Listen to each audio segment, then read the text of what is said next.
That's a pretty good. I gotta admit, that's a pretty good. That the coffee's a pretty good. Steaming up my glasses, for fuck's sake. That a coffee there, that's a pretty good coffee.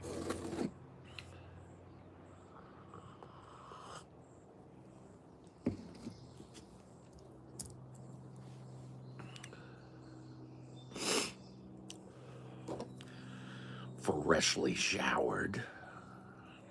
Yeah, that is true.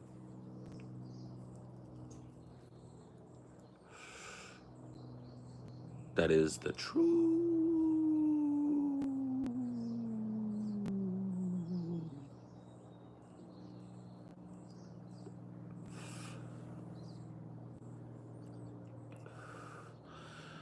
Fresh dressed like a million bucks, threw on my Cali shoes and my all blue chucks. Stepped out the house, stopped short, oh no. Went back in, I forgot my endo.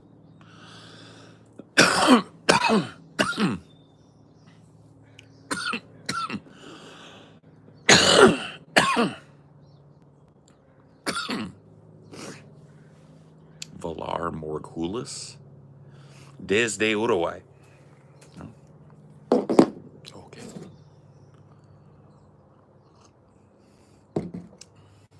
Desde.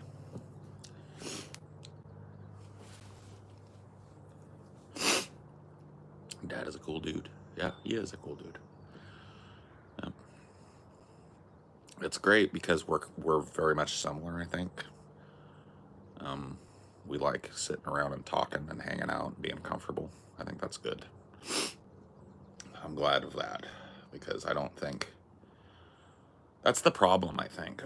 I was talking to my dad. I don't entertain people here very often. I've never been the type of person to have people over. Like, I'll have friends over or whatever. But it's like, when you're having family over, you're having a family member come stay with you and stuff. I just haven't been the one that people have gone to because I've never really put myself out there that way. Because I'm worried that people won't have a good time with me. Because, I'm moody and I have to do my own thing sometimes. And I don't like running around all over heaven. You know what I mean? And so I feel like if I was going to invite my mom to come stay with me, right? I would feel this impetus to fill whatever time she was going to be here with all this stuff, right? We're going to go to this restaurant. We're going to go to the beach. Then we're going to go up there and do this and do that, right? Because that's how my mom is. She can't sit still. She doesn't want to. When she's traveling, she wants to be go, go, go, go, go, go, go, go, go. See everything you can. I mean, my dad is kind of cut from the same cloth as me, where it's like, let's just chill. Like, I think it helped too that my dad spent a week with my sister and all the grandbabies before I got him. I think they wore him out, and now I'm building him back up with some R&R. Hang out, kick back.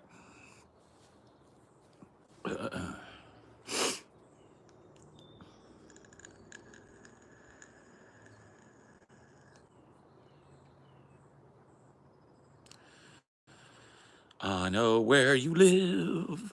I know where you live. I know where you live.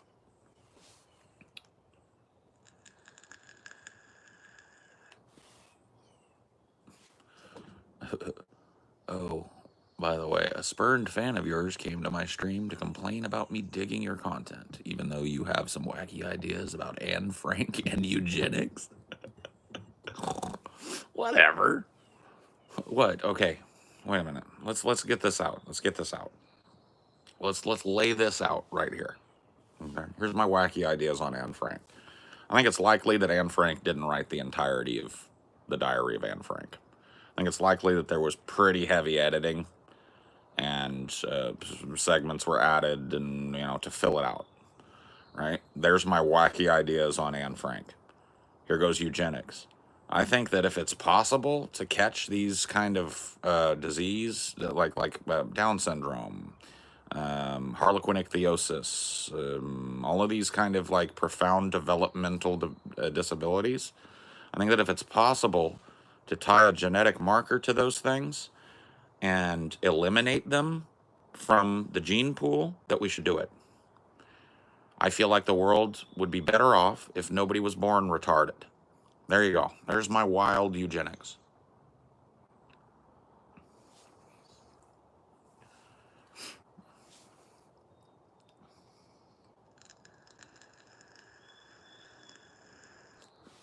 You don't think you'd do it with Down syndrome? You wouldn't eliminate Down syndrome. You think you want to preserve that human experience? Most of them never able to live on their own, right? That's a pretty selfish thing, I think. It's pretty selfish of you to decide that it's more important for people to live as retarded dependents than it is for us to just kind of like make sure people aren't born that way. Yeah.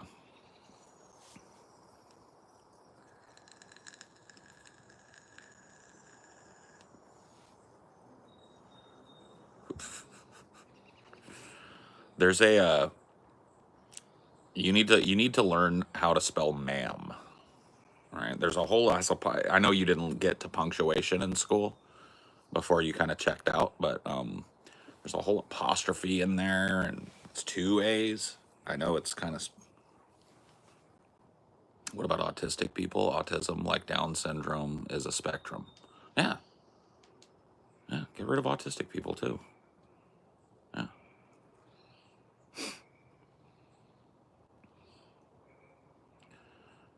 Like what? Is it profoundly wonderful to be an autistic person in the world? It's called abbreviation. Okay. Did you have to look that one up too? Got to run a 5K this weekend. Should I do it today or tomorrow? Don't do it at all.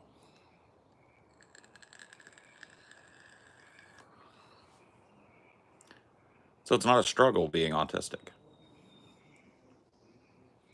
Got it. Well, the more you know. I guess we can stop funding all the autism research and shit, right? And stop funding all the halfway houses for people that are nonverbal and non-functioning autistic. Yeah, I didn't know you guys had it so easy. Yeah, we'd probably free up a few $1 million right there, state by state. I didn't know it was so chill to be autistic. I thought it was a profoundly debilitating disease. It makes it hard to relate to people, and for some people makes them nonverbal. Yeah, I didn't know. Well, shit, man, I didn't know. Fuck. I thought autism was a real tough thing to live with and that people struggled with it. I didn't know it was just easy peasy lemon squeezy. Well, let's defund all the research and let's defund all the help, because it's easy. Super simple to be autistic, guys. Autism is fun. I didn't know this. Just kidding.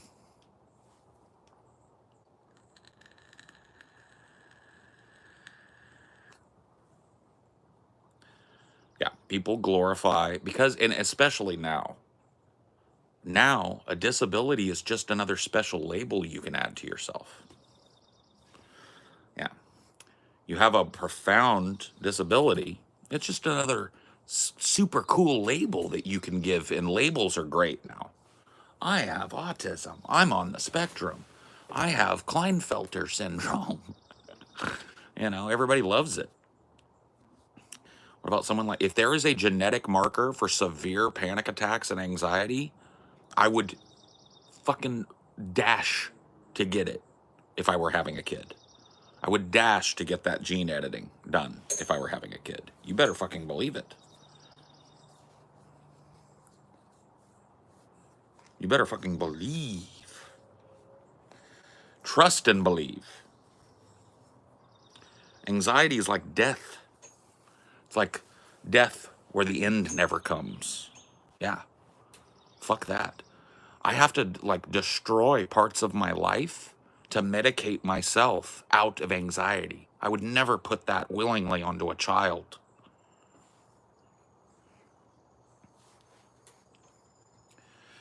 See what I mean? This neurotypical and neuroatypical shit, right, is part of the worship of disability that's happened as a result of people with disabilities being discriminated against. This, so you say neuroatypical is such a weaselly way of saying can't go to the bathroom on your own. Such a weaselly way of saying can never have a relationship with another human being.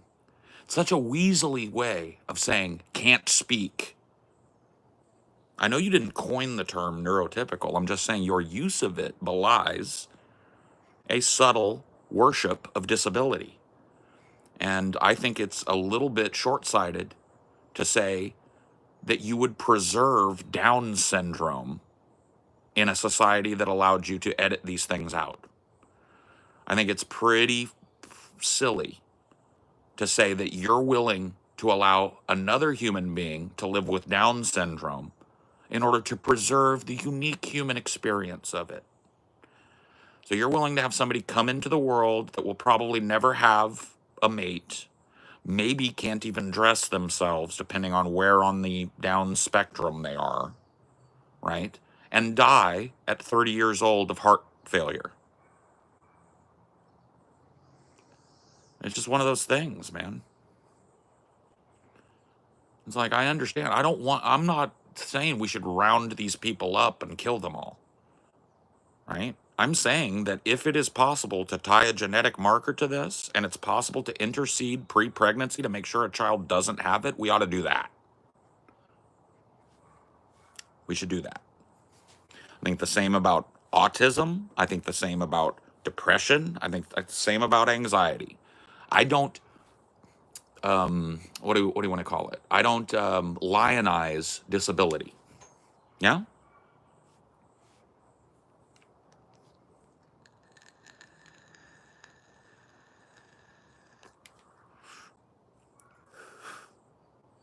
I don't aggrandize disability. I think disability is horrible. I think people that have disabilities suffer needlessly in the world. And I think that if they could have been born without that due to a gene edit, that would have been better for them. They would have had a better, more productive life without that horrible genetic anomaly than they are going to have being born with it. And that's it.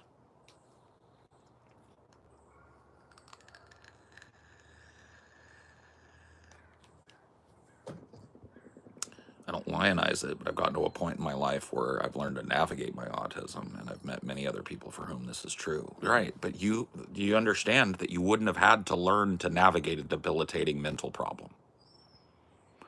Sure, which is why I'm not for rounding up all the Phoebe Ophi autists in the world and putting you guys in camps. That's not what I'm saying, right? You had to learn to navigate the world with a horrible, debilitating mental problem, right? And your life would have been easier and probably better and more functional had you not had to do that, right?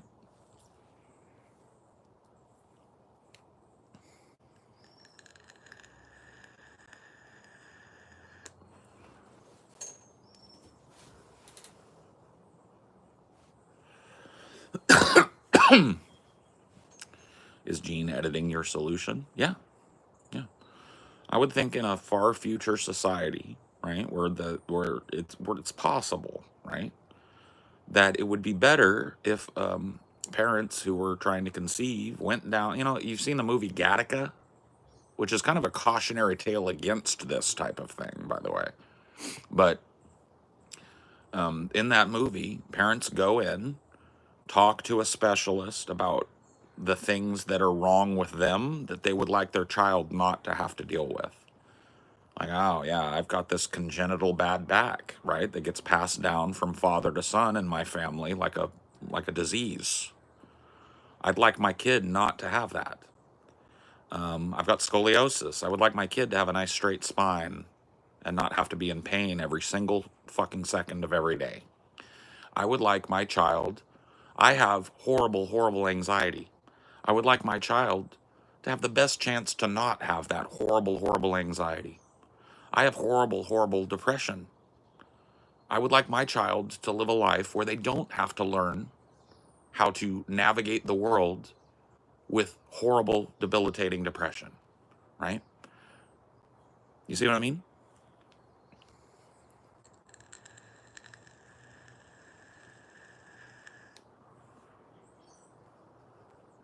I hate people like you that think just because you don't have it, it's a problem and debilitating. I hate people like you that think it's cute to have Down syndrome. I wish to God I could snap my fingers and give you Downs right now.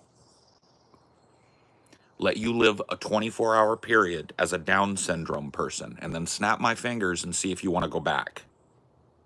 Bring you out of it 24 hours later and see if you'd be just super duper stoked to go right back. I hate people like you. I do. I hate people that take other people's suffering and aggrandize it and act like it's special and needs to be preserved. It's sick.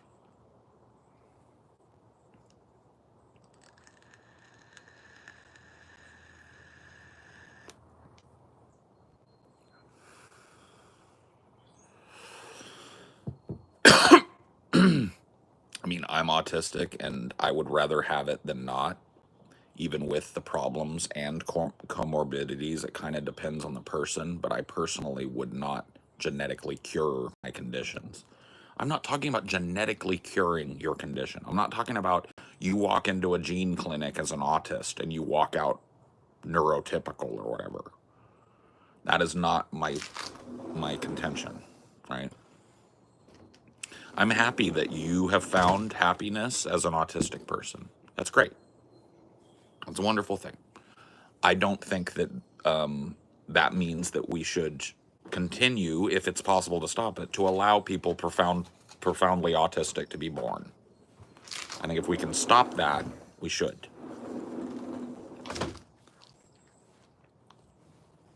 That fistful of pills that I take, right?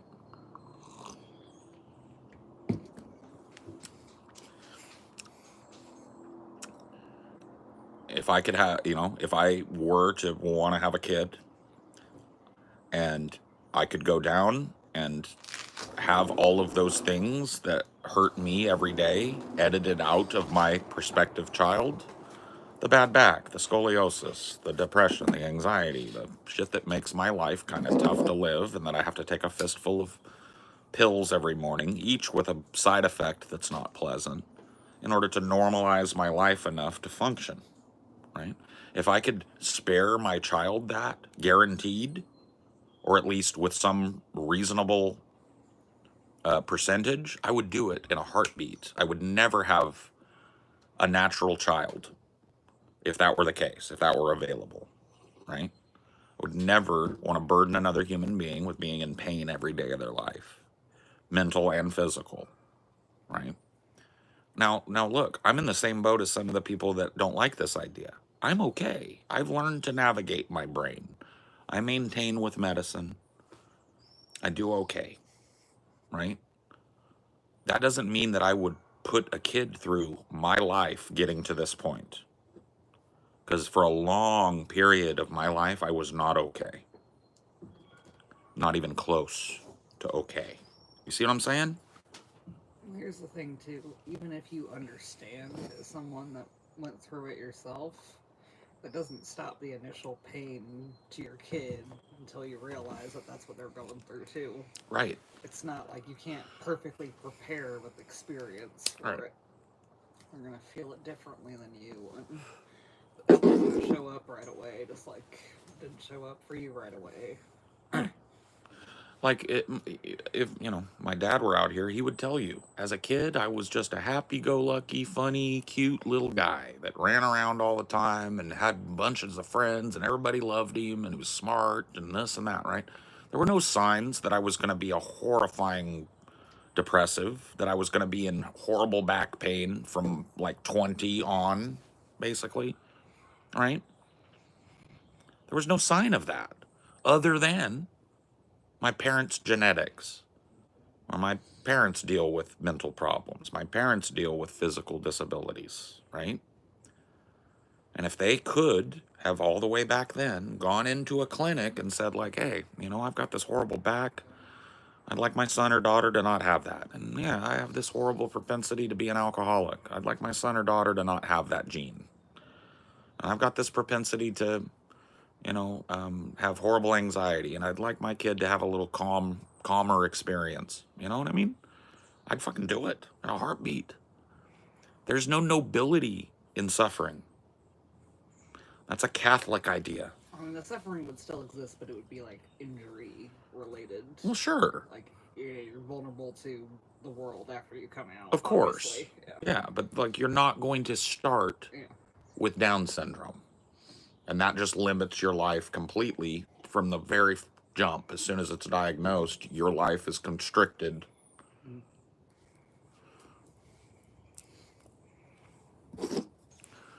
This is what I'm talking about. Autism and other mental disorders aren't necessarily debilitating every time. That's right, they're not. You're right. Some autistic people are just very mildly autistic. Only they really know that they have it, and they've learned to deal with the problems and comorbidities of autism, and they're fine. But for every one of those people, there's a nonverbal autist. There's somebody that can't go to the bathroom by themselves, can't cook a meal for themselves, will never live alone, will never have a wife or a husband, right? Is it worth it to you to roll the dice? A lot of people with Down syndrome or severe autism end up in nursing homes because there's nowhere else to put them if their parents can't take care of them. Yeah, let's preserve that life. Let's preserve that. Because it's so beautiful and neuroatypical. Fuck that. What do you think about the argument that autism is a configuration of the human brain that evolved within humanity to meet specific needs? I have never seen any scientific papers to suggest that. So I think that might be a fantasy. I don't see what specific need of society would be met by somebody who can't use the restroom on their own, who can't speak, could never go to school, can never use a tool, right? I don't understand what societal benefit that had. And we're talking about not so profoundly autistic people, sure, but why? Whence cometh the profoundly autistic?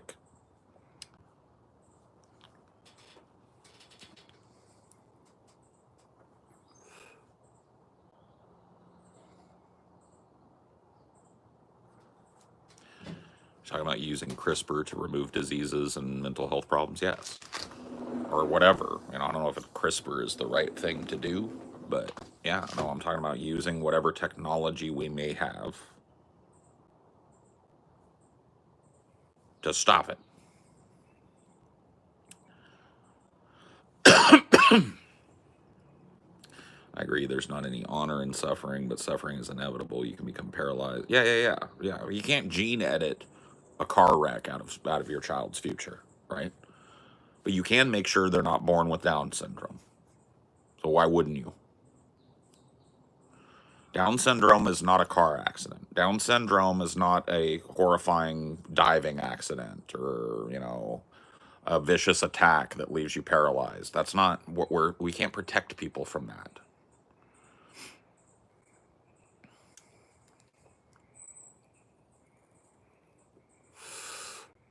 Man, I hope I don't have a whole 10 years left. Jesus. I hope you're wrong about that. I'm ready to go. Just kidding.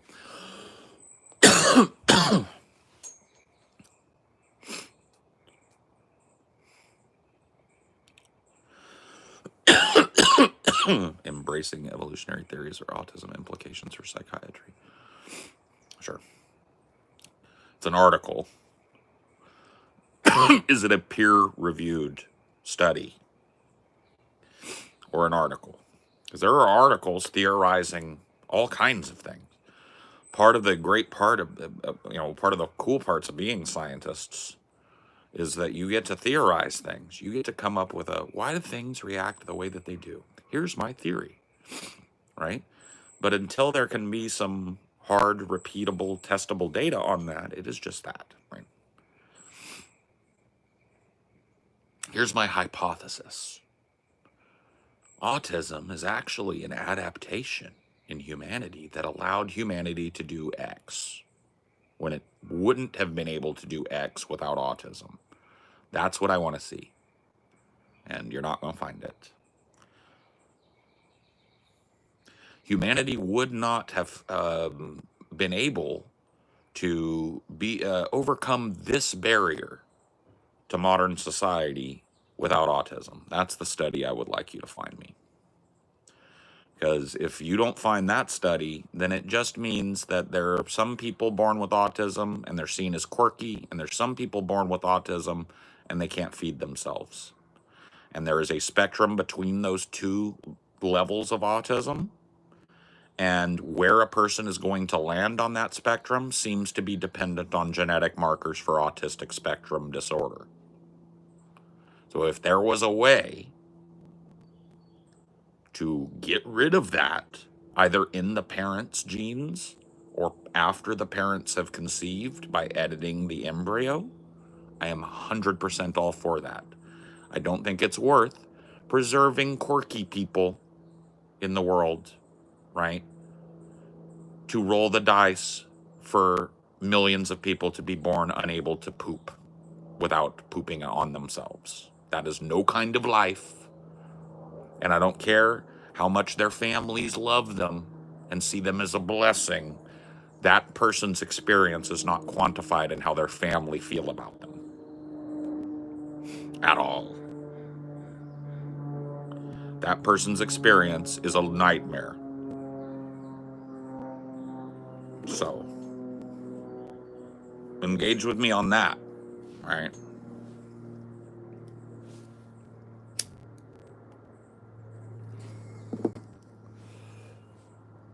It's fine. I understand. The write-up that you found is not what I'm asking for, right? I'm asking for a peer-reviewed scientific study that says that autism is an evolutionary adaptation that allowed humanity to overcome X difficulty. Because if you can't find me that, then it's a disability. Did Forrest Gump have autism? I don't know. I don't know what Forrest Gump had. I think Forrest Gump existed before all these diagnostic terms. You know, he was raised in the 50s and the 60s, right? They didn't really know what these things were then.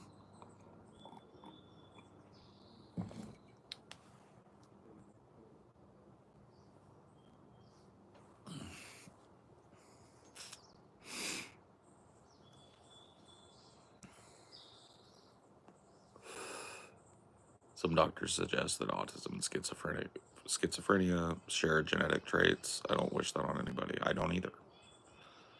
I don't wish that on anybody at all. You know, I have a lot of mental health problems in my family. And I wouldn't wish any of it on anybody. And I'd like to think that those people in my family that suffer from those problems, myself included, would have had a happier and more well-adjusted life had they not had to struggle and learn how to navigate a horrible, debilitating illness that tells you to kill yourself, right? Tells you you're dying when you're not. It's horrible. It's nightmarish.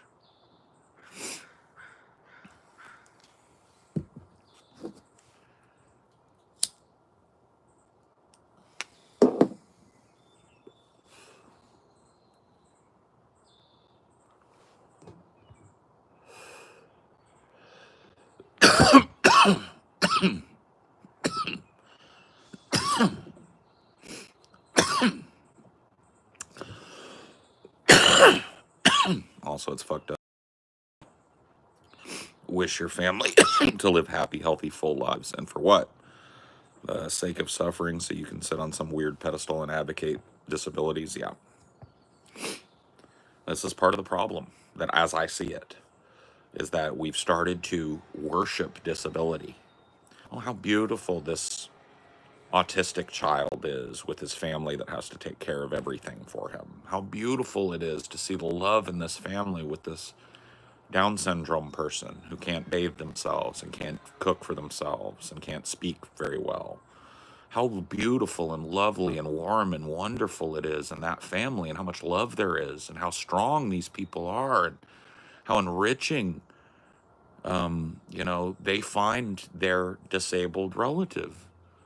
But it never, ever quantifies for the experience of that individual suffering. It's all about the family and how they learned to experience joy despite having a profoundly disabled person in the house, and how they lavished love and attention on a disabled person, even though, you know, that disabled person sometimes can't know it, right? It's just like nobody ever quantifies the individual experience of somebody that's disabled.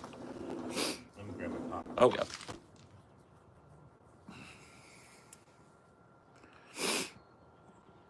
It's weird. It's this weird just world fallacy. Just because I had to live with a terrible disease doesn't mean that it made me a better person. If I lose my leg in a crash, I'm not better off because of it, right? And nobody says that you are. But there are a lot of people that think that you're better off because you got a mental problem. I'm not that person.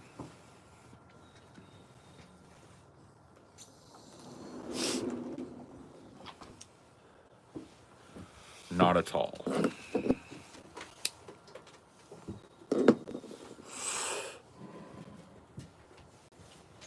Oh, deep. I'm happy to see Peepaw. Get you some Peepaw lap time. What do you think about gene editing, Dad? Are you on the thing? Yeah. Gene editing for cancer? We're talking about for cancer, but for mental problems as well. So like Down syndrome, autism spectrum disorder, profound depression and anxiety. If there are genetic markers for these things, and a pair of parents can go into a doctor, tell them their family history. Like, I've got a horrible back, and I would like my kid to not be born with that. And I struggled with depression and anxiety my whole life, and I would like my kid to have a better time with that. And we have autism in our family line, and I would like my kid to have a lower chance of getting that. And or maybe my wife is on the older end of fertility, and I would like, there to be a way lesser chance, or maybe zero chance, of that child being born with Downs, right? Do you think that you would support that type of program if it was made available? Absolutely. Yeah. I know on my cancer, the only option I have if it reoccurs would be to modify my T cells, harvest my T cells, modify them, and program them to attack the cancer, which is pretty extraordinary. It's something that hasn't been around for long. But I think the pharmaceutical and medical industry, it's a really dependent upon people being sick. So I think there often is a reluctance to find the cure. Sure. So I hate to be cynical about that, but often I think if they had a cure for cancer, put a lot of people out of work. Oh, yeah. I know my bill for my round of cancer was $500,000. And that was just, 6 months of chemo. Pretty much, that was it. Yeah. And a bunch of x-rays. So, big bucks in it. But I'd like to think that the doctors want to heal people, but there's a business aspect of it. So, do you think that is getting in the way of moving forward with that gene therapy and modifying DNA and all that other good Well, that's stuff? an angle on it that I wasn't thinking about. But yeah, I mean, I think you're probably right. I mean, there's a profit motive in people being sick. It's part of the problem with for-profit healthcare. It's like, if you think about it like this, if you've got a problem that's just putting you in pain every day, you're better off having that problem if you've got health insurance for the health insurance company, right? So they're better off just sending you to a doctor to get pain pills once a month or something than actually giving you what you might need to get that fixed, because it creates a reliable dependency upon your or your insurance company. They pay for the pills that make you able to walk around and enjoy your time for a few hours a day. So yeah, what would be the motive for that sort of company to come up with something that would make it Yeah. in like unnecessary for you to be on the pills? There's a bit of the fox watching the hen house in that if I'm a doctor and I'm very good at what I do and I cure all my patients, I'm out of business, right? Right. Diabetes is probably a good example. It's rampant. I mean, Right. years ago it was unheard of, and now everybody's got it. So, Yeah. but look at the industry around it, selling insulin and all the care, Yeah. and it's all about more. I think the focus of the drug companies are to mitigate the symptoms. You Mm-hmm. know, well, you can inject this, and here's a pump, and it's all money, money, money, and they really don't care that you're cured. In fact, they want you to continue so they can continue to sell you the insulin. Right. So maybe the incentive is all wrong. And what I hear you saying is if you have socialized medicine, Mm-hmm. the doctors get a set amount of money, then there's no incentive to keep the disease going on. Right. Then maybe they're better incentivized to cure the guy, Right. so you can move on to your next patient. Right. Yeah, I have to agree with that. But I tell you, all this money and the drugs and things and the lobbying, all the senators, it's a lot of abuse Well, I'm glad I and didn't hear corruption. what I often hear from more conservative people when I have this conversation is the profit motive is what causes people to innovate.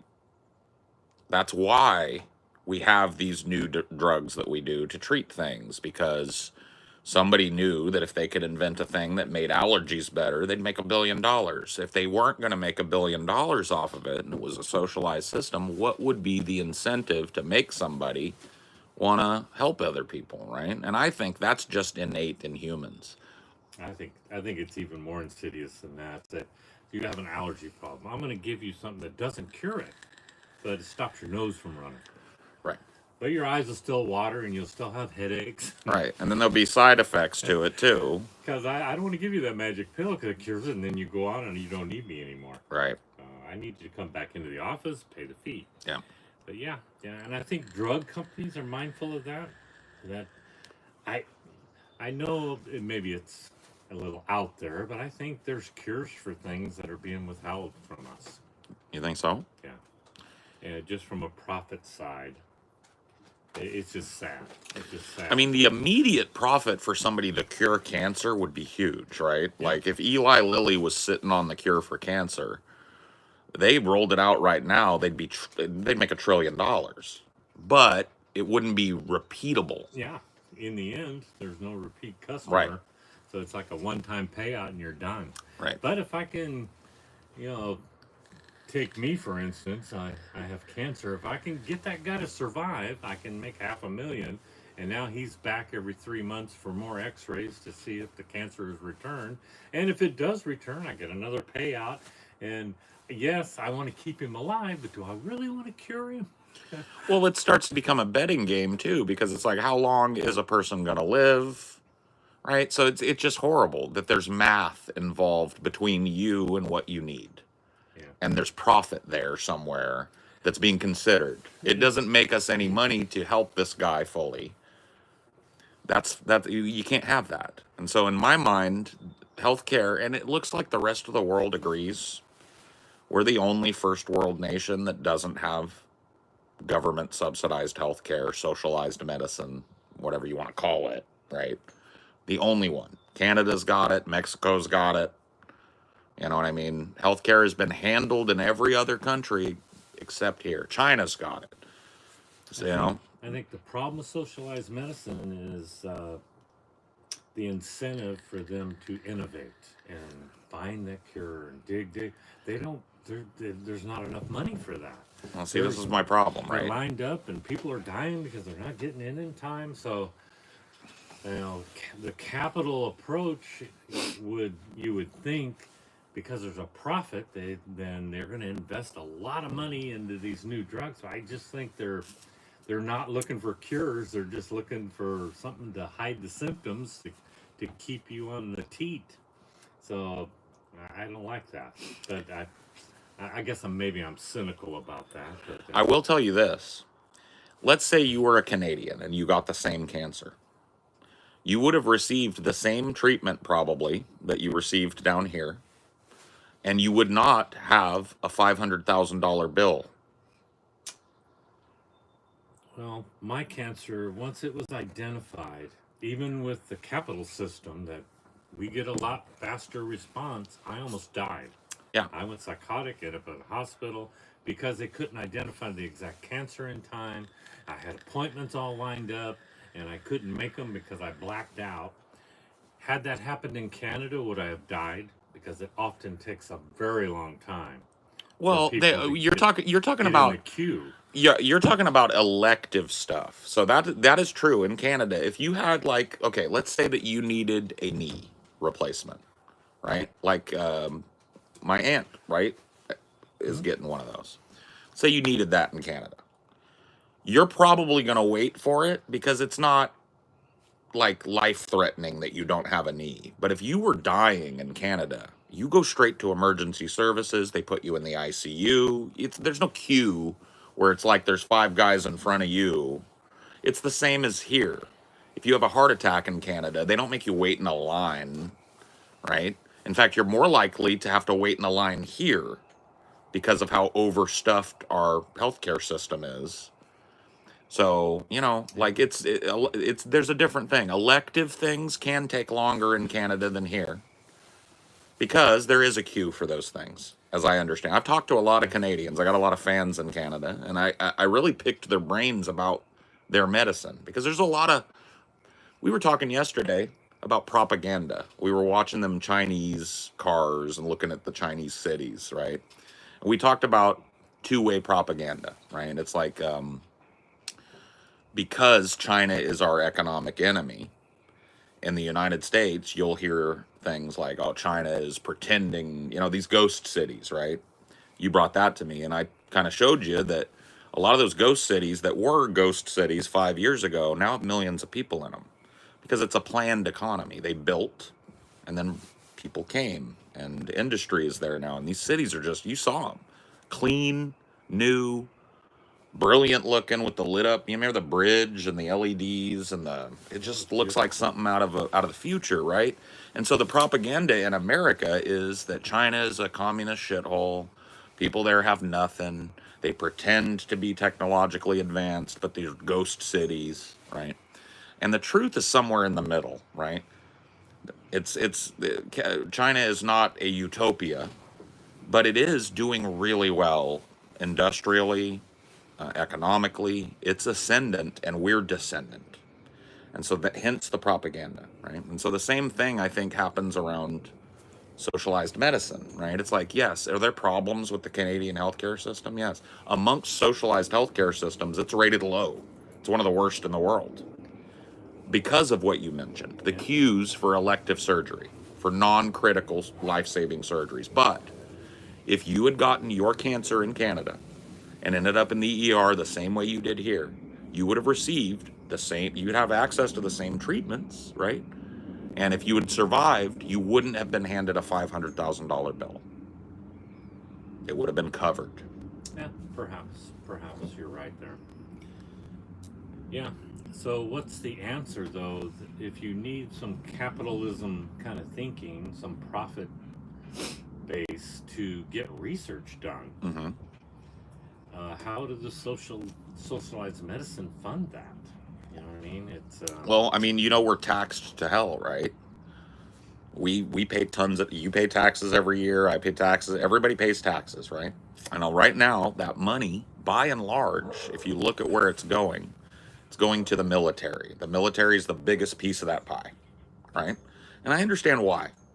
We have to maintain a strong military to defend ourselves in an uncertain world. But at a certain point, and this is one of the things that Elon and Doge were supposed to look into and never got around to it. They were going to audit the Pentagon, find out why they were buying $500 toilet seats and where was this expenditure? Where did this money go, right? The military is a black hole. Money goes in and who knows what comes out sometimes, right? If we appropriated just a quarter of that budget, if we said we're trimming the fat on the military budget, we're going to maintain our current forces, but we're going to get rid of all the grift, the graft, the bullshit projects, the money stuff. We stopped shipping weapons to Ukraine. We stopped shipping weapons to Israel. We stopped funding wars in other countries. We let them handle it, right? We appropriate 25% of that budget. We could end homelessness. We could fund and continuously fund a socialized medicine program, right? It's like we could carve out like close to $1 trillion out of just that military budget alone. Spread that money around in a socialist way to rebuild our cities, infrastructure, set up clinics, socialize the medicine system, right? That it could be done. I think we've lost our way a bit. One of my concerns is we pay a lot in taxes. What is it, the average, 25, 30% of what you make? And if you look at Canada, they're over 50% of their wages goes to taxes. I don't know if that's true. Can a Canadian give me that? Are you paying half of your wages in taxes as a Canadian? I'll let them. We'll check in. You got Canadians on there? Oh, I got people from all over the world. Good. Yeah, there's Africans that'll watch me. Now, Canada doesn't spend anything on defense. Canada has a standing military, so they're spending something. Pretty pitiful. But they benefit from being in the American sphere of influence. If somebody attacked Canada, it's like an attack on us. It's an attack on our mainland. As does Germany, we got troops all over the world. We're kind of the babysitter for the whole world. Yeah. World police. Why don't we bring the boys home? Shut them down. I'm with you. How many bases do we have from Germany helping us protect our country? Does Canada have troops in our country with a military base that just in case somebody attacks us? No. But we do that all over the world. Look at not the embassies. I'm not talking about embassies, but military bases. Well, the military bases, you understand like the rationale behind it. It's containment of Russia. Right? So you remember the Cold War, right? When I was a kid, when I was born, we were kind of in the midst of the Cold War where it's Russia, America, bickering back and forth at each other's throats, threatening each other. We had the whole first go-round in Afghanistan where we armed the people there against Russia, and then they ended up turning on us, and Osama bin Laden came out of that, right? So it was there was the idea behind having bases all over is to deter. Right. Well, yeah, it's to preserve. It's like So how's that working? Well, let me ask you this: you were all excited about Trump's move in Ukraine to put American businesses there as a deterrent. That's a little different. Not an army base. Well, yeah, but it's like an army base. If you put an army base right on the border of Ukraine and Russia, that would solve the problem because it's like nothing but a sucking sound of money going to support that base. Right. Where if you build a factory and you get half of the proceeds and you get the minerals that you need, yeah, that's kind of a businessman's approach to it. It's a better deal for us. Yeah. But it doesn't solve the problem. But all these army bases in Germany, they're all over the world. They are. They have not slowed down Russia apparently. Well, Russia has not left Berlin, right? Germany has remained non-Russian ever since World War II because of them American bases, right? Mr. Gorbachev, tear down that wall. That was, So there ain't been a Russian incursion into Germany since that. There ain't been a Russian incursion into Poland since we brought them into NATO. Because that's the thought process, right? It's a deterrent because if they poke at Poland now, they're not poking at Poland. They're poking at Daddy. And the eagle will come and bomb them to shit, right? That's Do, the deterrent. do we really need that though? Why can't countries take care of themselves? Why do we pay more taxes to support troops in Germany, a very industrialized, wealthy country that Right. can't seem to spend more than 3% for their own defense? Here's why. You remember we were talking about how America used to build things and now we're a service economy. That's why. Because we benefit from a peaceful, open trade relationship with the world, and Russia doesn't.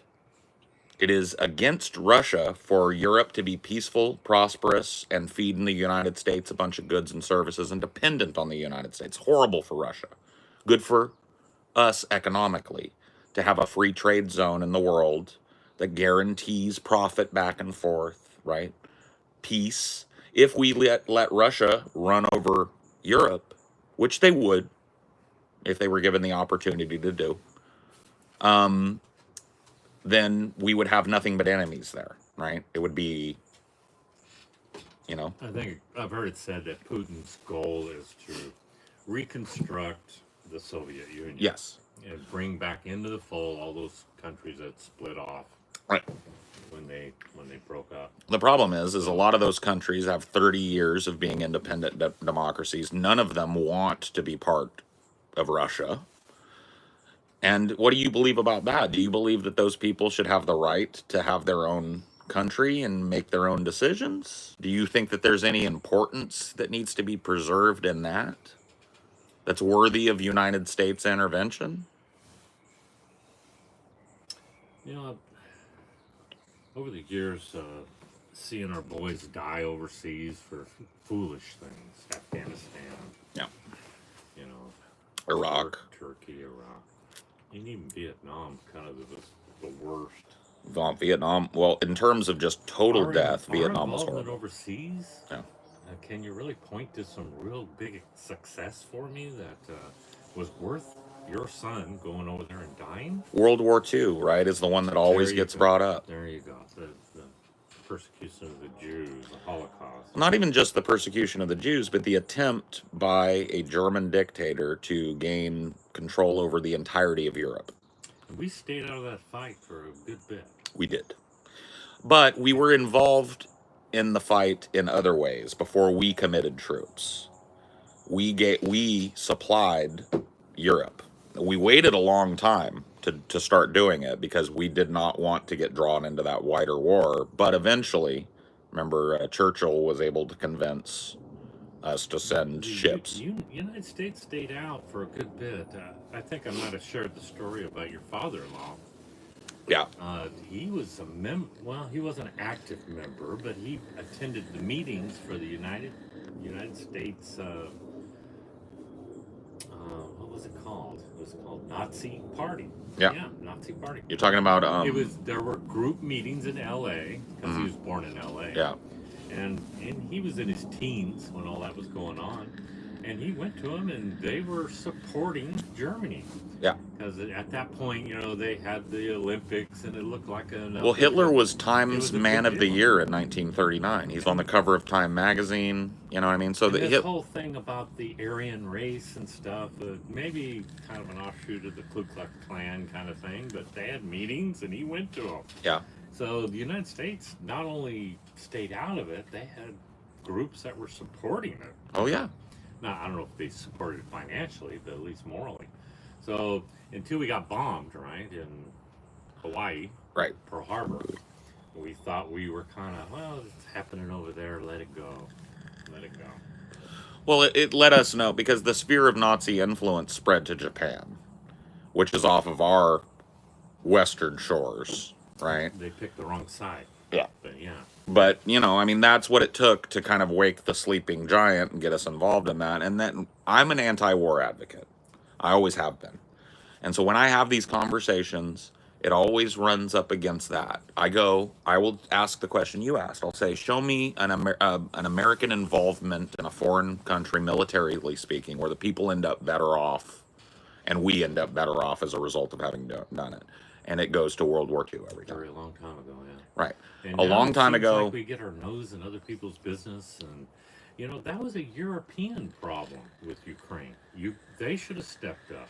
But those idiots are sitting on their hands and don't even have a military that they can help them with. They can throw money at it. Well, But all the equipment comes from us. right, the military they have is Free. NATO, which is supplied by America mostly. I mean, the other countries do provide soldiery for NATO, and they build some of their own jets and stuff. It's not like it's all from us, but we are daddy in NATO. We subsidize Yeah. the entirety of it.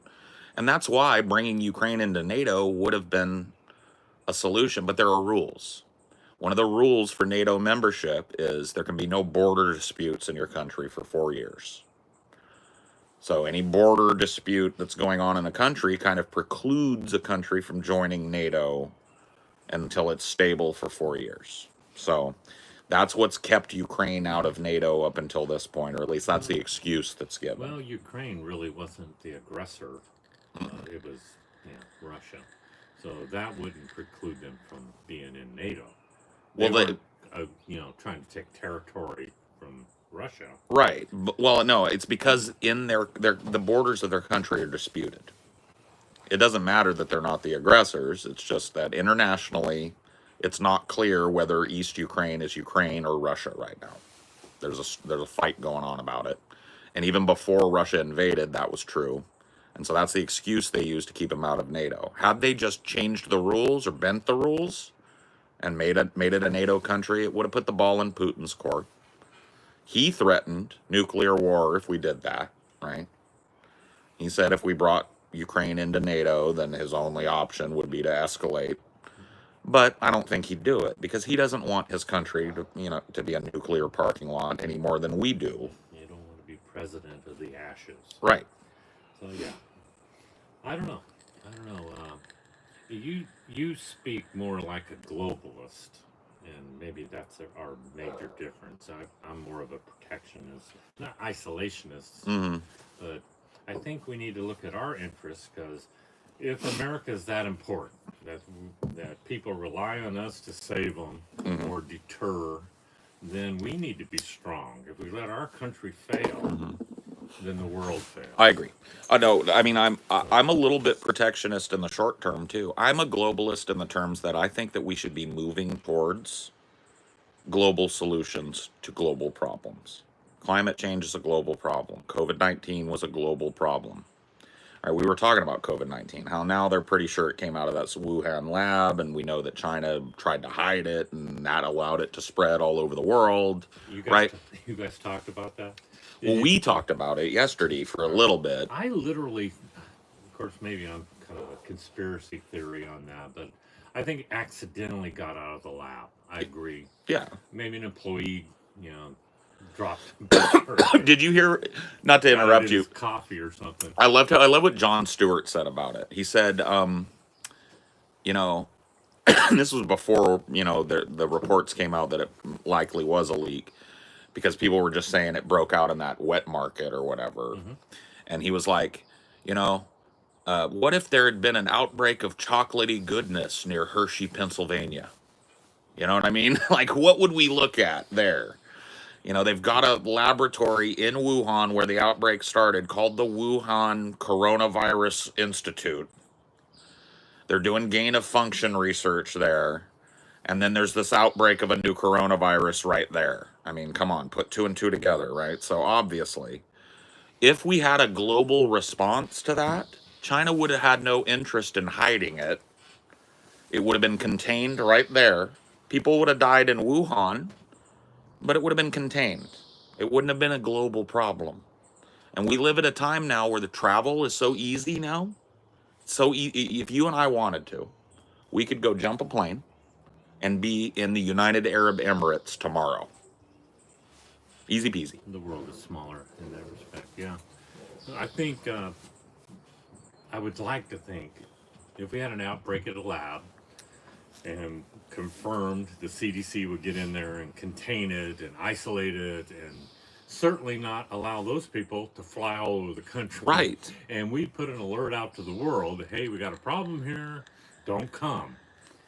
Well, China did a different thing. They said, well, wow, this is kind of devastating. We're losing millions of people. This is going to kill our economy. Maybe we should share that. They let it happen, and they literally benefited from it. Sure. They made all the masks. We found out how weak we are.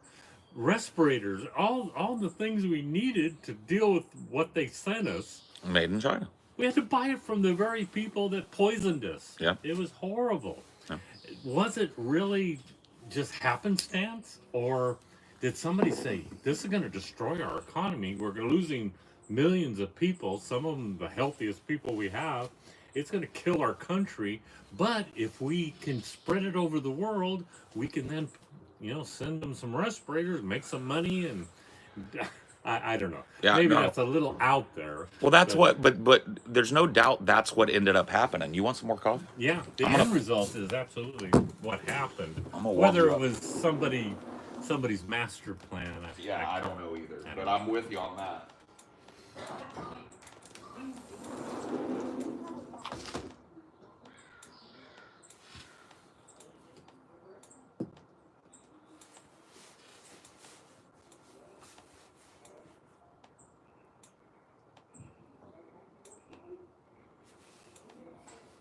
PJ went for more coffee.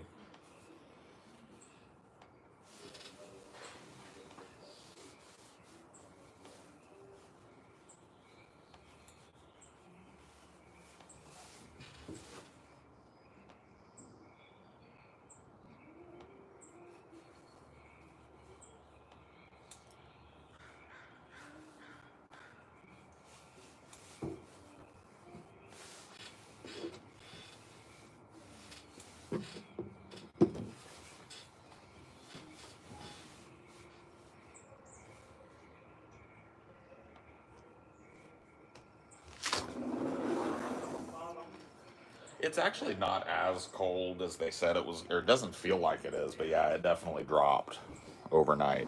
Here you go, We Pops. definitely didn't want to leave the windows open all night. Yeah. It feels pretty nice out here now. Ain't too bad.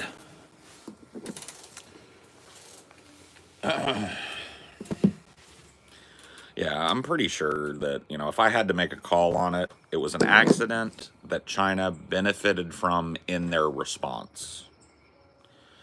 I don't think that they necessarily released it. I don't think they intentionally released No. it. But I think that ultimately they as a nation benefited from the global response from it. And that wouldn't have happened in a theoretical one world government. Had they kept that isolated within their population, it would have destroyed their country. Well, that's what I'm saying, though. Financially.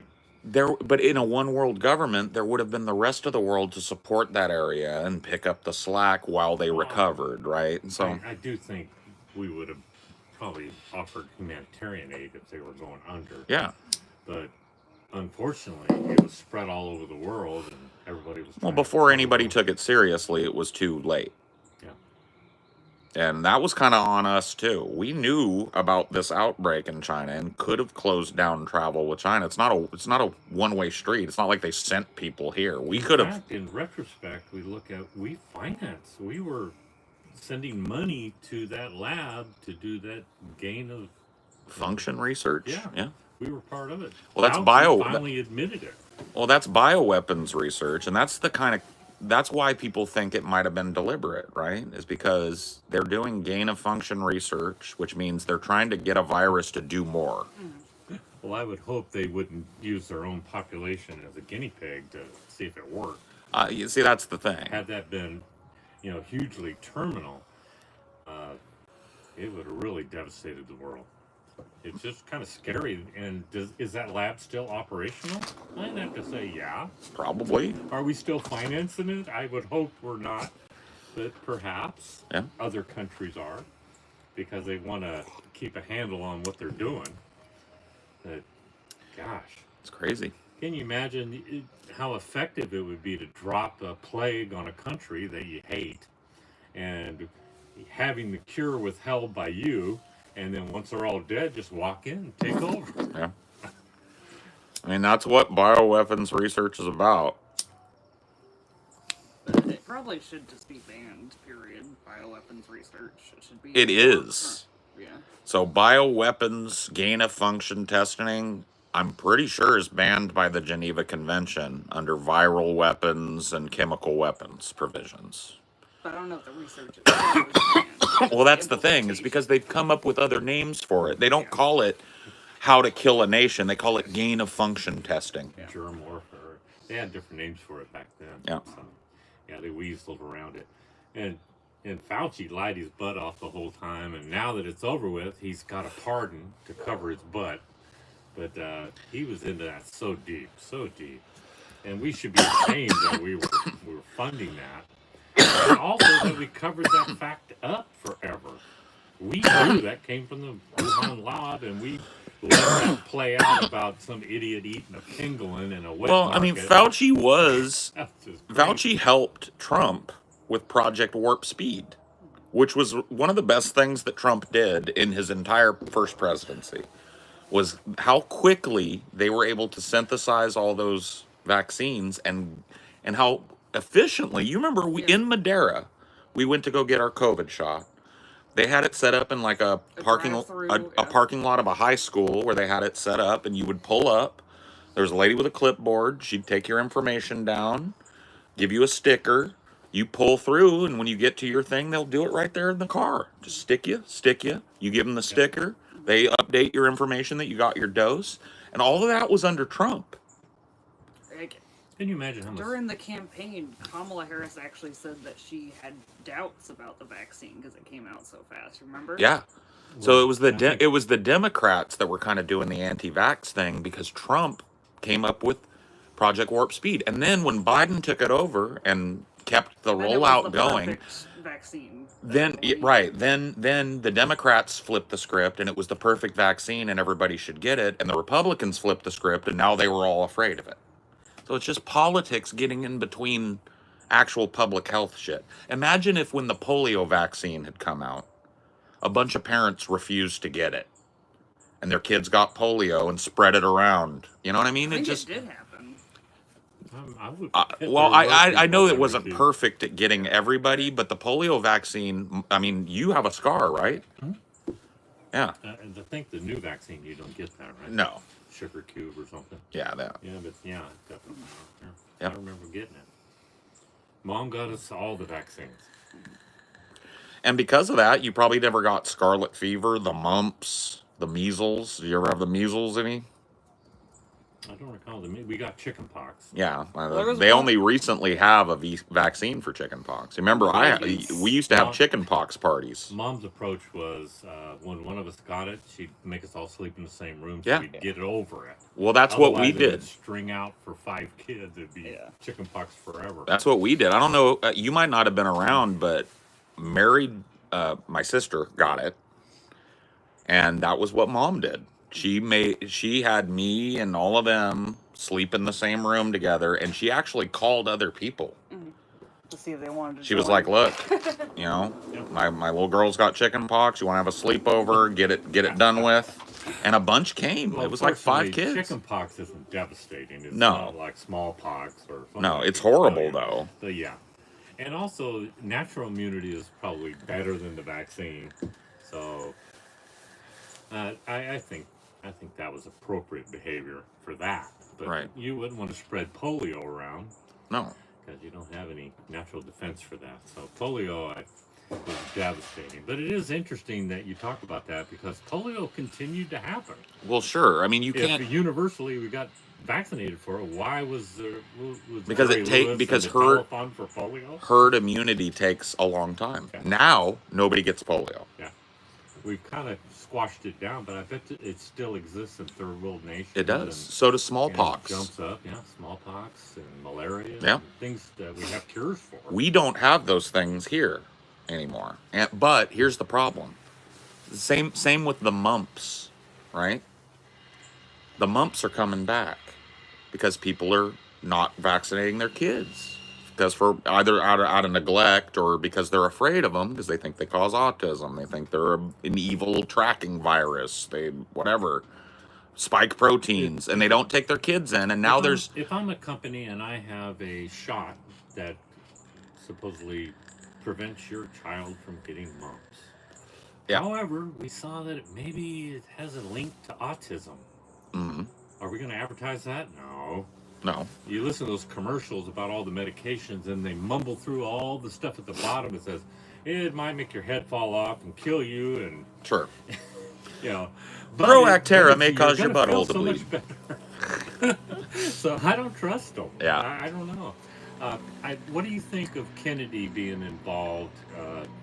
Because he had a kind of an anti-vaxxer vibe there for a while, but Yeah. so far I haven't seen him stop any vaccines. Well, because it's such common knowledge amongst most people. Like right now, what? Somebody get me the number. How many people have died of measles in Texas this year? Measles, a disease that's had a vaccine since before I was a kid, that I never even heard of anybody around me getting. How many people have croaked of the measles, or is it the mumps? I can't remember. There's an outbreak right now in Texas. Somebody get me the numbers. How many have croaked? And how many people have gotten it? How many kids have got measles in Texas right now? Somebody give me the numbers.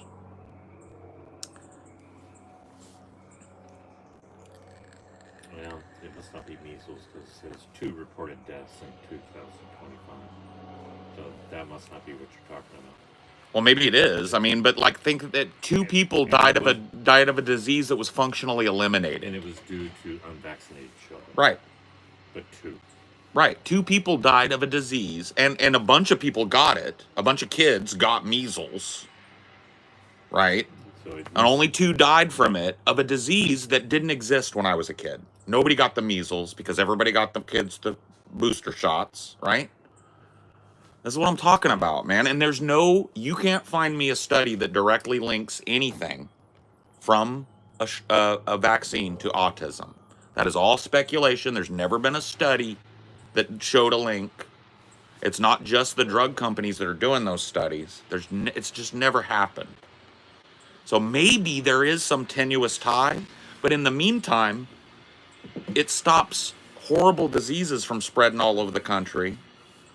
That functionally, like when you were a kid, scarlet fever didn't have a thing. I remember mom telling me a story about getting the mumps because there wasn't a vaccine for it yet. I had the mumps. Yeah, mumps are horrible and can kill a kid with a compromised immune system. Possibly, yeah. So if there's an outbreak, probably a couple kids die of the mumps, and a bunch of kids are sick and out of school for 2 weeks with the mumps. Yeah, we had them. We had all those childhood diseases. I never had the mumps. I never had the measles. I got the chicken pox. Now nobody gets those. You see what I mean? I do think, though, the medium that they're giving it to you, perhaps they need to take a hard look at the vaccines that children are getting, and is it really affecting all this mental health craziness that's going on with kids, the autism, Well, I've got hyperactivity, some ideas about that.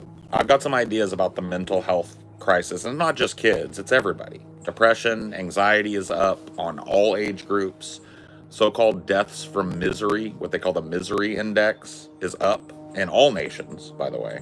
That's not just us, it's everywhere, or most everywhere. depression.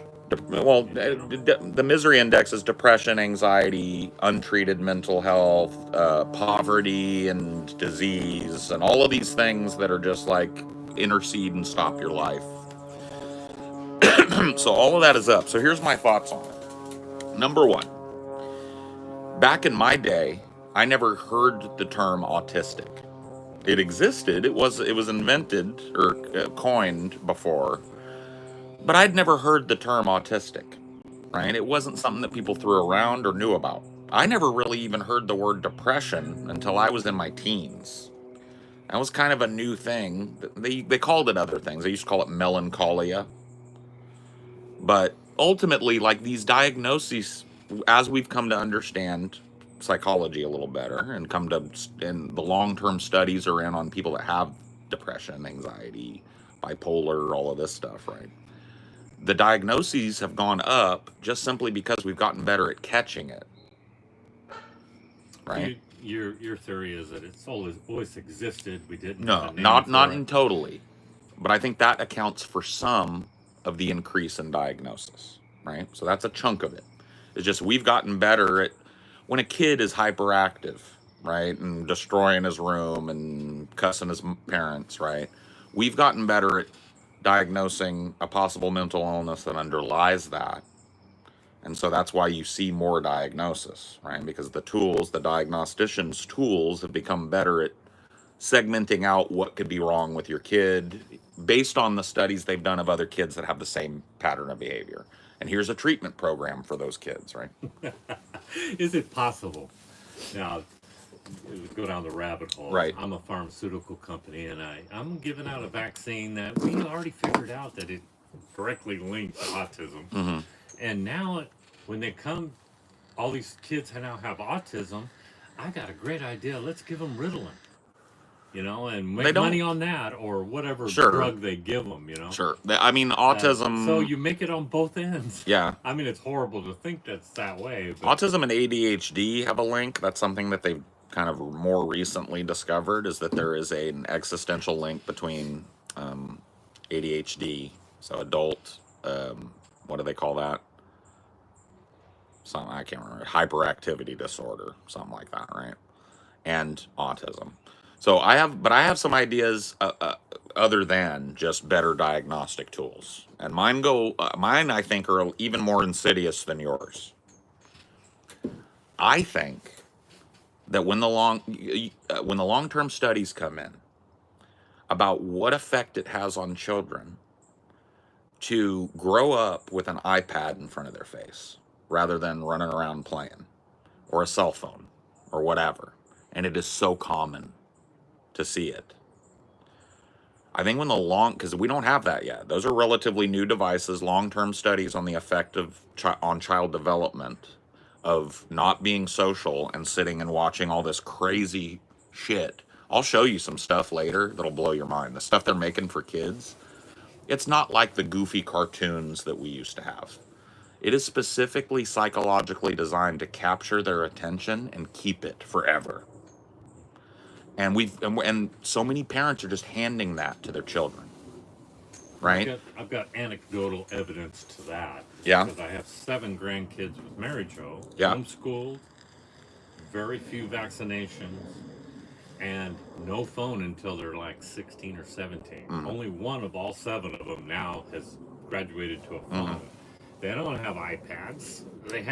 There's iPads in the house, but it's typically used to look something up. I've been around them. They don't prioritize that stuff. And they are brilliant. Yeah. Those kids All of are them. so smart. Yeah. And then I've got 2 grandkids that live near me in Arizona.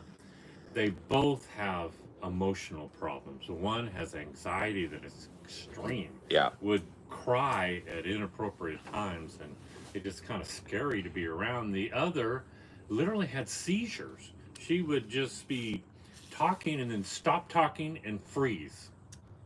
And it would just be quiet for a bit, and then she'd twist her head and come back. Like micro scary. seizures, yeah. And they ended up having to put her on a anti-seizure medicine and finally got that under control. But the contrast is very, very stark between they go to public schools, their mother's a school teacher, they were required to get all the vaccinations, Mm-hmm. and they were handed an iPhone as soon as they Popped out, yeah. Yeah. They're in elementary school, they had iPhones. And they're addicted to it. If you try and take it from them, they'll throw a fit sometimes. Now, when I go to visit Mary Jo, who has the 7 grandkids, Yeah. I whip out my phone. I had put an app on my phone for my cat. Yeah. It had fish that swam, and the cat would bat at them. Mhm. They were obsessed with a cat game on my phone. Yeah. To the point where I had to take it off. And I said, I'm not going to let you guys do it. Because they would come, let me play the game, let me play the game. And that's all they wanted. And all the human interaction would just go away. It became a fight over who had the phone. Mhm. I just told Mary Jo, I'm taking it off there. Let the kids know it's not there anymore. Yeah. And I'm done with that. I saw the stark difference. When you give them that, it's like Dinor with a squirrel. Mhm. It's like such a distraction. They stop learning. And it's almost addictive. I'd have to say It's 100% addictive. And it's addictive for adults too. Yeah. So there are some people who, like, think about you. Like, let's say I just took your phone from you, right? So the whole time you're staying with me, I have a rule: no cell phones in my house. That would suck. Not only would it suck, But you'd probably, after a day or two, you'd be missing it. You'd be like, man, I wish I could grab my Maybe phone. not. Yeah. Right? You know what I mean? And so it's like psychologically addictive on a minor level for people like you and me that didn't grow up with it. Think about if that was in your face from a baby and then you take it away from them. You should try it with your grandbabies up there. Don't do it maliciously. Next time they're over and you're around and one of them's on the iPad, just grab it and say, "Yeah, you're done with that." No, they'll have a fit. It'll be a meltdown. So you're not going to tell me that's not addictive. No, it's definitely So addictive. the question is, when the long-term studies come in, will there be a link between access to these screens and autism and emotional problems and depression and anxiety and developmental disabilities? Because it literally is during a formative time. You know, adults, it's one thing, but as child, they're like a sponge. Well, I have no proof of this because, once again, their studies are being done. But my thought process is this: babies are like a sponge. If you watch a baby that can't speak, fresh out of its mother, but awake, and you're in a room full of adults, what is that baby doing? Looking, It's going, watching your mouth. it's like, if you're well, it's talking. listening, it's watching, it's like, right? Because their brain is not developed and it's learning how to be a human from all of these people it's seeing.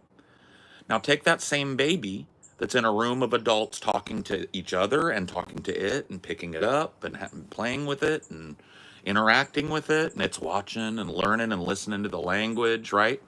Take that baby and put an iPad in front of it, and it's going bloobity bloobity blue. There's a firework when you touch it, and you hit the green block, and a snake pops out of it, and woo!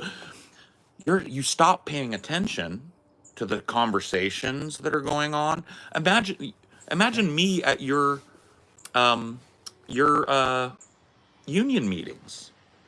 If you had just handed me an iPad and I had sat there, and instead of getting all of that stuff that was so formative to what I believe today and helped me understand what it was like to be a leader and all of that, I didn't get any of that. I was playing the fish game on the iPad, Yeah, tuning it out. absolutely true.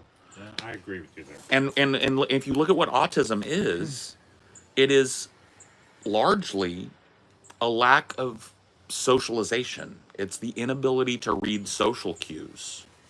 That's a huge component of autism. So it's like you and I, if I were to get real sad right now, but didn't cry, you would know it immediately. An autistic person has trouble picking up on Social cues. social cues. Yeah, I got you. Yeah, yeah, yeah. And you say that's being studied right now? Yep. Well, it takes forever. You got to do a 20-year study to see, you know. But here's the thing: anecdotally, you remember back when I was a kid, TV will rot your brains. Get out of here and quit looking at that TV. Get out. You guys used to, you weren't super, because I didn't really. I liked the TV, but I also liked being out. So I really, until I was a teenager, then I needed somebody to whip, and nobody did. But it really started taking hold of me in my teens, where it was like I was more apt to want to sit, watch MTV, play my PlayStation, whatever, right? And they have studies for my generation, some of them that grew up with parents that instead of an iPad, it was plop Jimmy down in front of the TV, right? And then, right. And those studies have found an increased incidence of depression, anxiety, suicidal ideation, antisocial personality disorder in children that were profoundly raised by the TV versus kids who were socialized like me and my sister were, right? We had TV, but we also had little friends and we played outside, and you guys made us do that. You took us to things and we were interacting. You remember, like, I know it's a bad thing probably in your memory, but all the parties that we would have at the house, you know, being around drugs and alcohol and stuff like that for kids, maybe not the best environment. But being around all those adults was profound for me. It informed so much of how I am as a man to listen to you and Jimmy and Sugar Bear and all these characters, right? All these dudes, salty as they were, that was my template for manhood. You were the number one, and then all my uncles, as I thought of them back then, were my number twos, you know?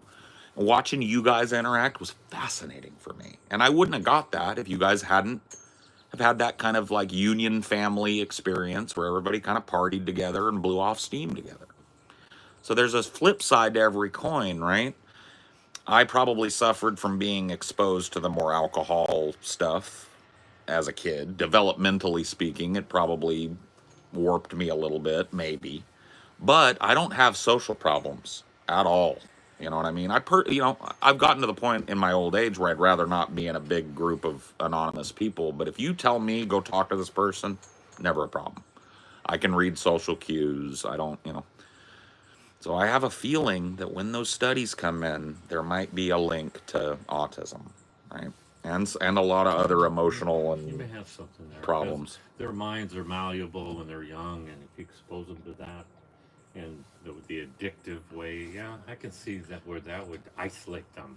They can get all the entertainment and get all their needs filled by that little box. Right.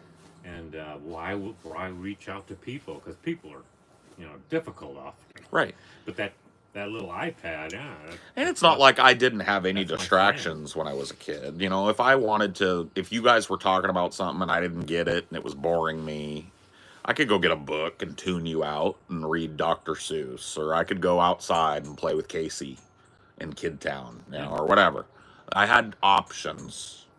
Now, a lot of our interaction with computers and stuff was trying to, hack them or build them or Yeah. make this particular game work. So it was almost educational. We were exposed to the very beginning, a Commodore 64.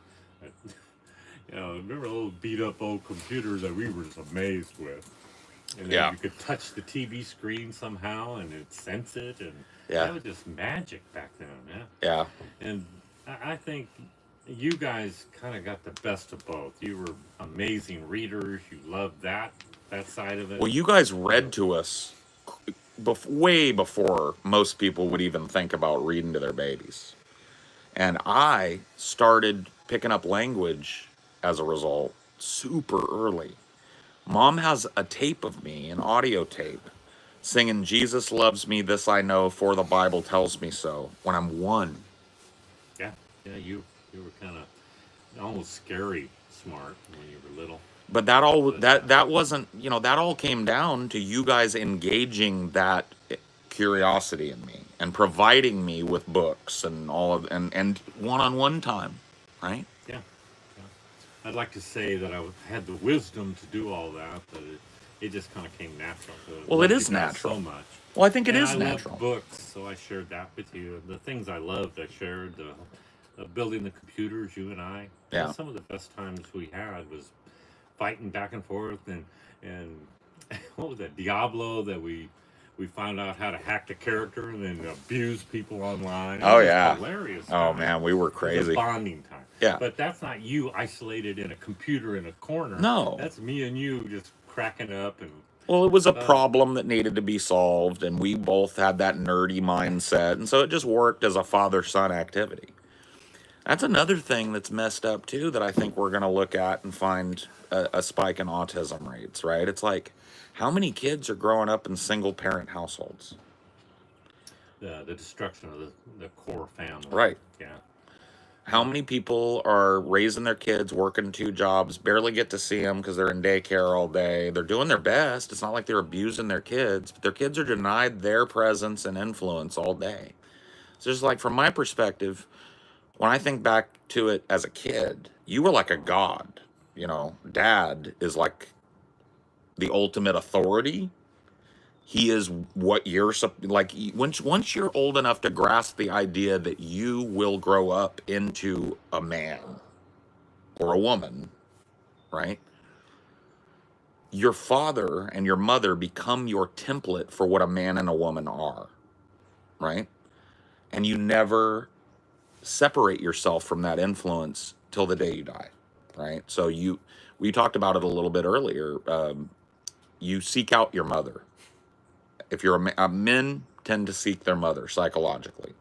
They tend to look for their mother in a mate, right? Because that is your template for what a woman is and should be, no matter how your mother was. We were both lucky to have very loving mothers that were very, obviously loved us. But what if you didn't? What if you had a cold mother?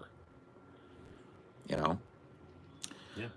These sorts of things profoundly affect a child. And when you got a one-parent household, you're denying them one half of their lineage and one half of their template for what a you're denying them either the man or the woman.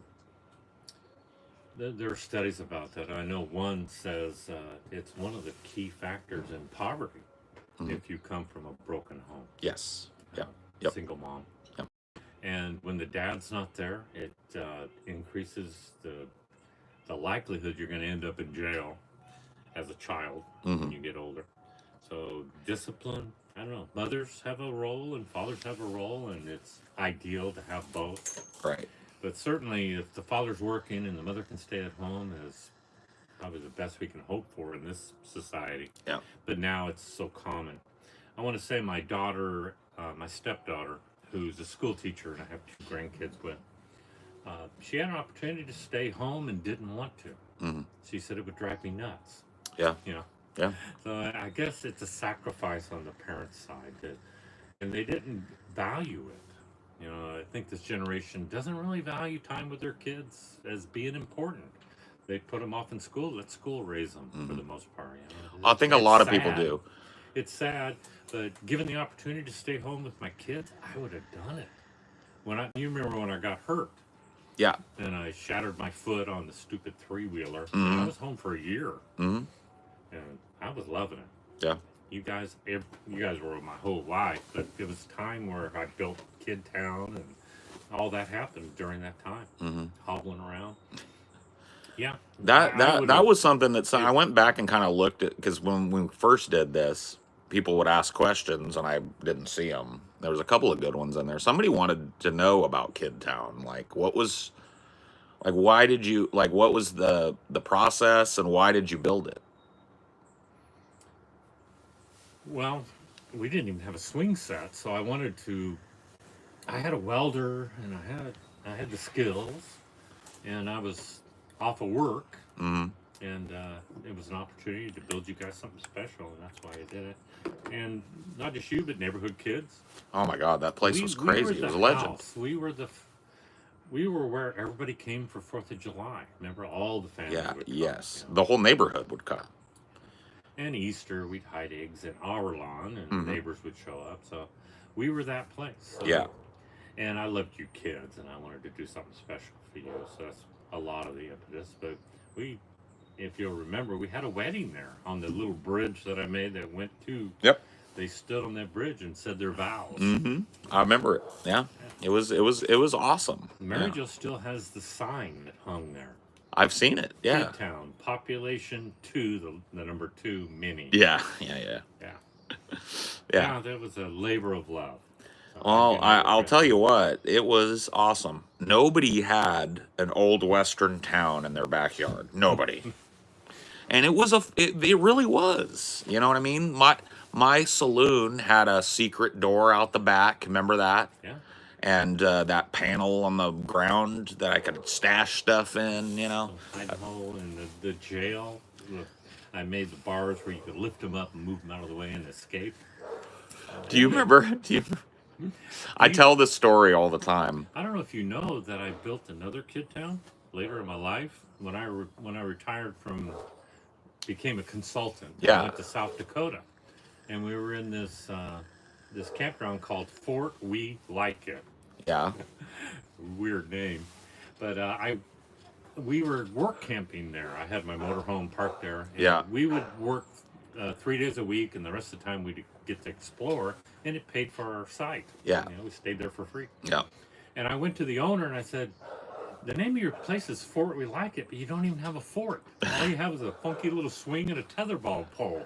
It says, you cut all these trees down in your park. How about you let me use those logs and we'll make you a little fort? Yeah. And I took the golf cart that he had and I drag them over there with a chainsaw and make pointy tops, and I made it was miniaturized. Sure. But it had a tower, it had a swing, and it had Kid Town in the back with a jail. And Oh, that's awesome. it's online if you want to go look at Fort We Like It, do a search. Oh, yeah. There's pictures. Now it's a draw, you know. Yeah, for Come to our sure. campground because we got things for your That- kids to do. yeah, that's awesome, man. That And I love that because that was just so and special. Ralph helped me with that. It is when he was in his 80s. Yeah. I worked him to death. I bet he But I loved it had though. just quit work, and I guess it was kind of a transition thing for me. But also, once again, is building something for kids. Yeah, I didn't know. It's I didn't even know you nostalgic. did that. That's I'll awesome, have to man. show you the pictures. Yeah, we'll go look at it. Yeah, No, you that's get a kick out of that's that. super cool. Somebody else had asked you about because I kind of selectively shared one of the comics that you wrote, Universal Stupidios. You remember that? That those comics are so funny, and they're actually really well drawn too. If I recall. So you've got kind of like an artistic angle to it. You're not just engineering savvy. You've kind of got a little. I didn't get any of that, by the way. So thanks for not handing. Even though you involved me in all that, I can't put two sticks together and tie them together. You know what I mean? I'm not. I just don't have that facility. You had that in spades. You got like artist's hand and an engineer's eye and all of the skills to actually put it to work too. That's crazy. Yeah. I think you're good. You become good at things that you love. You know, and to see something working like I would walk out into the factory when I was plant manager there in Hayward, and I got to where I could just step out on the platform and listen, and I could say it sounds like a bad bearing over here, or the sound. Yeah. And when it was all working and clicking and everything happening and production was up, it was such a good feeling. Yeah. Such Yeah. a good feeling. Yeah. So I don't know how to even describe that. It seems kind of lame, but that love really led me to the consulting job and going all over the country, Right. fixing factories and training plant managers. And, But you were doing so much. Like when I was a kid, you built that Willie's Jeep, yeah, fixed it up, and that thing was mean, man. That was such a they had a cool thing. 1947 Willys, yeah, with a V8 in it. It had a small block V8 in it. Yeah. Yeah, And you built that whole like that. stinking thing. When I was off, I rigged it in the garage. We lifted it up off of its frame, and I ground down the frame, and because it was all rusty, Yeah. being that old, Yeah. and kind of slow down the rust anyway. Yeah. But, yeah, we had some fun in Pismo with that thing. That sucker was great. Oh in man, that Pismo. thing could go. Not much of a road kind of car. You No. don't want to go down the freeway a lot with it. But it had a hitch on the front, and we put it behind the truck and tow it up there and have Yeah. a ball. Yeah. Yeah. And all of the four wheeling we did too, the mountain stuff was so fun. Taking it up in the mountains and seeing if we could get up. I remember, and I cannot remember where this is. Do you remember Truck Hill? Yeah. Yeah, it was like a competition. Where is that at? Oh, it was Salinas area. There's a RV, I don't know what they call it, recreational RV area. And The bottom of it it's has an free. old truck wrapped around. It's like an old rusted wreck wrapped around a tree. That was a blast to watch those idiots try to make it up there, huh? Well, you remember We did it. we were the idiots. We didn't roll anything. No. But it got scary a few times. Yeah. And I was able to keep it under control and back it back Do you down. remember why we weren't able to get to the top? 'Cause at the top there was a dip, right? And Well, we didn't have posi traction. yeah. And remember, Pete did. Yeah. And he was able to take his newer Jeep with posi traction all the way up to the top of that Truck Hill. We would get all the way, because it kept getting steeper as you got higher. That was what it was. And we would get to that steepest part, and the wheels would spin. Yeah, we didn't have locking differentials. So Yeah. that was well beyond my being able to afford. He had a later model Jeep. Yeah. That came with that. Yeah. But he had an awesome Jeep. Yeah. Mine wasn't. I guess mine was always primered. That was the best it got. Hey, yours was cooler, and his was nicer. Yeah, maybe that's the way to look at it. And we did have fun. I remember we took it up to the snow. Do you remember? We were all jumped in. We were going to go. We had been parked for a little while, and we were on this hard packed snow, and all four wheels were spinning, and it wasn't moving. Yeah. We had to get people to give us a shove to get it started. So yeah, it wasn't really made for snow. It No. was more for sand. Great Yeah. big old monster mutter tires. Mm-hmm. Yeah. That's something I never talk about unless I'm with you. Really? Yeah, it's really great to go back to those times. As Mary Jo doesn't really talk to me about that, but Well, she wasn't. I mean, she was a little girl. She was more into the girl. But you and I mean, I still, I will never forget going down, because like going down the dunes in that Jeep, you could go what felt like almost straight down, yeah, because it just was so well made and so made for that type of getting around. It was so scary, but so fun, you know. And I just loved. I still to this day, I'm in love with Pismo because of all them times we went. It wasn't just going. I just loved camping on the beach, and still to this day, man, that's my spot. I think I shared with you that my mom loved Pismo, and Yep. when she died of cancer, we kind of put her ashes at the beach inappropriately, but we did it because Sure. that's what she wanted. Yeah. And I honestly had kind of a melancholy thing about Pismo after that, until you invited me there. Yeah. You and Amelia were there, and we came up for the day, and I brought my brother with me. Yeah. Who was a little challenged. He has manic depression. Yeah. But your kindness with him and that day was so special to me. Now I don't necessarily associate it with Mom, but I got that nice memory of you and Sydney and how nice that day was. Yeah. So now, yeah, I don't mind going to Pismo, and it gives me another way to think of it. Yeah, that's awesome. Yeah. Yeah. Yeah. So there you go. You're about to talk about the kid stuck in the Kid Town jail. Yeah. So me and my bestie locked Sean in the Kid Town jail, and he didn't know you could lift the bars out, and we didn't know he didn't know you could lift the bars out. So we ran off, and he was in, and we came back a couple hours later, and he was in there bawling. Oh, let me out, Pee-wee, please.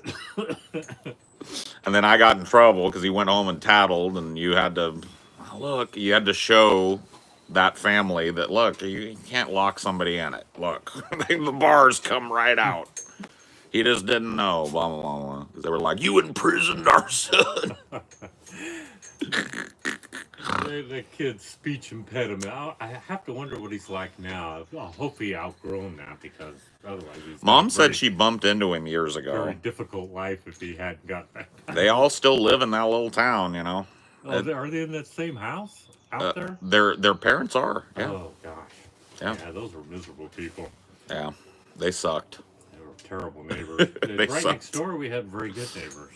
Yeah, true. You remember getting in the Jeep and driving through their little orchard? They had, what kind of trees were they?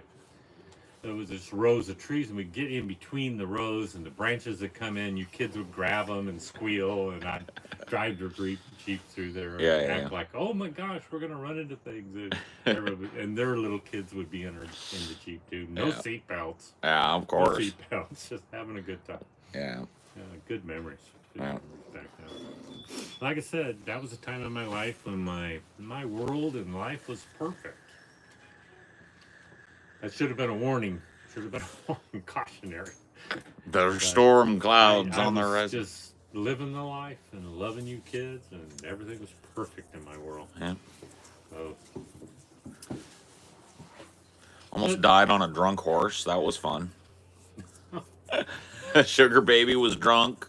Mom put me up on her, and she took off and then laid down in the middle of the pasture. that thing didn't have to be drunk to be ornery. That thing didn't like to be rude. It's And his true. little belly was so fat. I know. It would hurt to get on that thing bareback. Well, I was little, so I probably didn't hurt it much, but she wasn't too tolerant of it. And boy, did she like beer. Mom would sit up down there with just a few people in an ice chest, and she'd pour a little in her hand, and Sugar Baby just. At the same kid from the trumpet story. Yep. Yeah. He was a little menace, man. He was also the same kid that I broke his arm pushing him off the haystack, the hay bales. Because and look, dude, I tell that story, and I feel like he was in the wrong. Me and my friend John were on the haystack with the tarps on it. He come over and he goes, I'm going to come up on the haystack, Pee-wee. And I said, you are not coming up on this haystack. This is my daddy's haystack, and I own this haystack, and I have the say-so of who gets up on the haystack. And you ain't coming up here. I'm warning you. And he said, I'm coming up there, Pee-wee. And I said, no, you ain't. And he said, yes, I is. He climbed up, and as soon as he got 2 feet on the ground and stood up, I went, Ooh. and he went, wee, broke his arm. But I tell you what he never did again, climb the haystack. That's my haystack. That little kid just wanted to be like you and John. You saw your friendship, and he had sisters but no brothers, and his dad was kind of absent in his life, so he was wagging after you guys, and you guys just tormented that poor child. Well, it wasn't without cause. We played with him. He was bratty, but He was horrible. immature, but He, still. dude, when we played soldiers, where you'd go, boom, boom, I got you, right? And you go, ah. Somebody has to die every once in a while. He would never die. Yeah, we would shoot him and go, we got you, Sean. And he would go, nuh-uh, I'm everything poof. Like, everything proof? Well, What is that? Get his God mode going. Yeah, he was Superman or something. It's like, that's not fun. Yeah. Yeah. Perfect time in our life. Yeah, it was awesome. And I don't regret it. Even that it turned out bad, now that I'm older than dirt and I can look back at it, I don't regret any of it. That's wisdom. That is wisdom.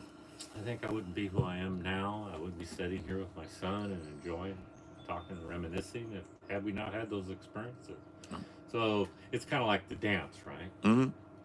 That song would have missed all the fun in life. Yeah. And I wouldn't have all them beautiful grandkids. All the memories and wisdom and like knowing how to deal with things now. I'm still waiting for the wisdom to hit me now that I turned 70. I thought it would just arrive. You just spit a bunch of wisdom though. Sometimes it's more of a cautionary tale than. I wish I could give you some really good advice because it worked out so great, but often that's not the case. That in itself is good advice. It's good to tell people that things don't work out the way that you think they're going to, but that if you stick with it and you work hard and you persevere, that it turns out okay. That's wisdom.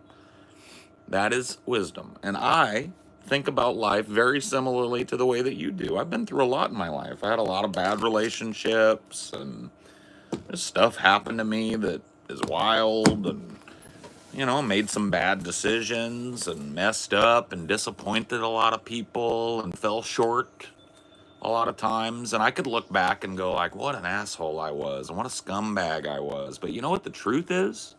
I never put my hand out to nobody. I paid my own way. I figured it out. And now look at me. I'm a business owner. I'm building something, and I did okay. And if I hadn't have been through all that hardship, I don't know that I would have the skill set that I need to do what I do now. And so why regret it? Why regret any of it? If I hadn't have had all those bad relationships, I wouldn't have known what a gem Amelia was when I found her. I wouldn't even have been looking for somebody like her. There's wisdom for you. Well, I mean, that you just said the same thing, basically. It sounds better coming from you. I think my things were worse. Maybe so. But I guess when it comes time for judgment, we're always harder on ourselves. Yeah. Like, you're my son, I love you, and I could forgive anything. Yeah. Quite honestly. And we have. We've had hard times, and things happen, and tough love here, and a good cussing out there, and here we are. Yeah. Here we are. You're one of my favorite people in the world. Aw. And when I see something in you that's like me, it just kind of gives me that warm, tingly feeling. It gives you purpose in life, that you didn't waste your life, that your kids are doing good, beautiful grandkids, and I'm really proud of you, PJ, that you found a way to be successful in a way that as a father, I would have said, maybe you need a job in a factory. Don't leave that school. That's a good job with a retirement. You guys, you were just brave and knew what you wanted, and I just kind of cringed and watched you do it, and it's extraordinary what you've made of that, made a life of it. And what's great is it's almost ideal. You're doing something you love Mhm. and making money doing it. That's the magic in life. I gotta And agree with that. I didn't get to realize that until I retired practically. Around age 50 or so, I was able to take an early retirement. Hmm. We were going to eat pinto beans and just struggle and live and travel the country. But then serendipity, they called me to work on a grant response, and it just led to a job going all over the country and them paying my expenses. It was just great. It was great. And totally uncontrived, something I hadn't planned. Yeah. Seems like when you really plan things, they don't come out so well. And when you finally give up and just say, I just trust that things are going to go the way they should, I'm going to do the right thing and hope the right thing happens. Yeah. And here you go. And so that time in my life doing that consulting work was probably the only time that I was working and loved my work. Right. Thoroughly loved what I was doing, helping people. So would you say that was like that was like knowing how to capitalize when opportunity knocks and being willing to sacrifice to take that opportunity, right? Like having the wisdom to. It's like a lot of people. I feel like a lot of people, a lot of doors open and slam in their face because they are afraid to step through them. I was Right? that guy. I was that guy for 20 years. I worked at the glass plant Yeah. because it wasn't. I had job offers to go different places, but I had your kids to consider, and not that I was trapped. I wouldn't call it that. Yeah. That I loved your kids, and I didn't want to put you through it and relocate you. And your mom was definitely not happy about going anywhere else, but she had her friends. Hmm. So it was just once we broke up and things changed, and there was an opportunity, and I took it. So there you go. Well, I did the same. I did exactly the same. I think what you did was a little scarier than what I did. Oh. I had retirement already established. Oh. I had medical through the VA. So That's true. You really took a leap of faith there. You stepped off the cliff. Yeah. But maybe it was not like that, but it seemed that way to me. I was just worried about you. I said, God, PJ, maybe you should do the safe thing. I didn't want you to get hurt or go hungry or be homeless. I said, holy moly. So I worried about you. I was But pretty, at that point in my life, I was a little bit, I had to be, for survival reasons, a little bit manic. I was thinking about today. If I can get through today, then tomorrow will be okay. And so that's how I lived in them early days when I first started doing this for a living. And I was living in a hotel. Like, I had nothing. Nothing. I was ass out. But something about that felt good. Because it was like, there was nowhere to go but up. And if I really capitalized and took my opportunity, there was a chance that this works out. And it did. And I'm happy with that. I got to think it's why I was successful in consulting because I loved it. And you can't fake that. And when you come in and deal with people, they pick up on that. This guy's really here to help. He cares about the company. He wants us to make money and keep our jobs and make our life better. So in your case, you love what you're doing, and people pick up on that. It's not something contrived or faked. It's really who you are. And I have to say, I've now watched you a couple of days and spoke that you're just being you, which seems oversimplistic, but Yeah. it's the way we have the very same conversations we're having now when we're privately and not on air. It's almost the same. Well, that's what's special about this show. Because I'm not trying to make a show. And so there's a lot of contrived shit on the internet. If you were to scroll through the people that are doing what I'm doing right now, you're going to find people reading tarot cards, playing video games with a tiny little window, cussing up a storm. You'll find women trying to be sexy. You know what I mean? There's a lot of contrived content. And what I do is kind of a dead art.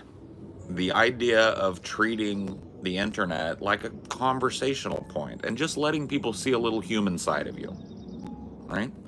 But I agree with you. You and I, like, once we get into it, we're kind of like just having the same kind of conversation that we would have been having if this was off. And that's special to people, right? Because there's a real human connection there, and maybe they're lonely. Maybe they don't have that in their lives. Maybe they don't get to have a whole lot of interesting conversations, right? And I try so hard to foster that on this show and not worry. I don't make money doing this. Nobody's donated a single thing the whole time I've done it. I don't ask for it, you know? It's just something I do. It feeds what I do, keeps me conversational, wakes my voice up, wakes my brain up, gets me ready on a show day. But ultimately, I do it to feed a need for conversation. I'm a person that I don't think that there's a single human being on this planet that could handle my need to talk. Yeah, you've always had the gift of gab, but I think that's missing in our society. That whole conversation about the iPads and children being exposed, that's such a one-way conversation. They can't ask it and talk back to them Right. in a human way. Yeah. People are missing that human connection, and I would have to think that most of your people that are listening to you are seeking that. Somebody just gave $20 because I said nobody gave anything. Maybe I'll start mentioning that more. No, thanks, Terrence. I appreciate it. So anyway, yeah. I think you're filling a need in this world, with all the absentee fathers and even mothers working now. It's just sad that kids are being raised by the school, by the babysitter. It's just and that both parents have to work now to make ends meet is sad. It's sad that our society got that way. Yeah. So, but maybe a brighter future is coming, and the things will turn around. We'll see. Well, I look at what I do as in a very minor way. Right? I try to talk about things that I care about, right, and that I find interesting, and that I worry about when I think about the future of humanity, because I think human beings are wonderful. I love meeting people. I love hearing people's stories. I love talking to people. And so I think human beings individually are wonderful. Collectively, we suck. And we need help. And I think that I try and put that passion into this conversationally. I'm not out, I'm not the guy that you would look to be a union leader. I don't have that even temperament, I don't think. I'm not the guy that you would look to start a revolution or whatever. But I want to be at least one outlet for that out there, Hello, Paul and Paul's dad. Hello, Mountain Jew. Who's that? Just a guy named Mountain Jew. I don't know. So he's Jewish and lives in the mountains? I don't know. I mean, he's doing a Mountain Dew reference. Oh, okay. Yeah, see? Clever. These people are clever out there now. I've watched the podcast for years, but I haven't ever actually listened to one of these and made my morning better. Oh, cool. Neat. Well, thank you. Thanks for the $20. We appreciate it. I think everybody on there should talk to their dad. Try to find a time away from the TV and away from the phone and have that conversation. Well, it's uniquely fun for me. It's one of the reasons why I was talking about this earlier before you came out. I was talking about you a little bit and you being here. And we talked about this a little bit too. I was like, I don't entertain much. Having come from my mom's house and she's master entertainer, I really don't have people over much. And it's because I'm worried that my lifestyle is not going to interest them.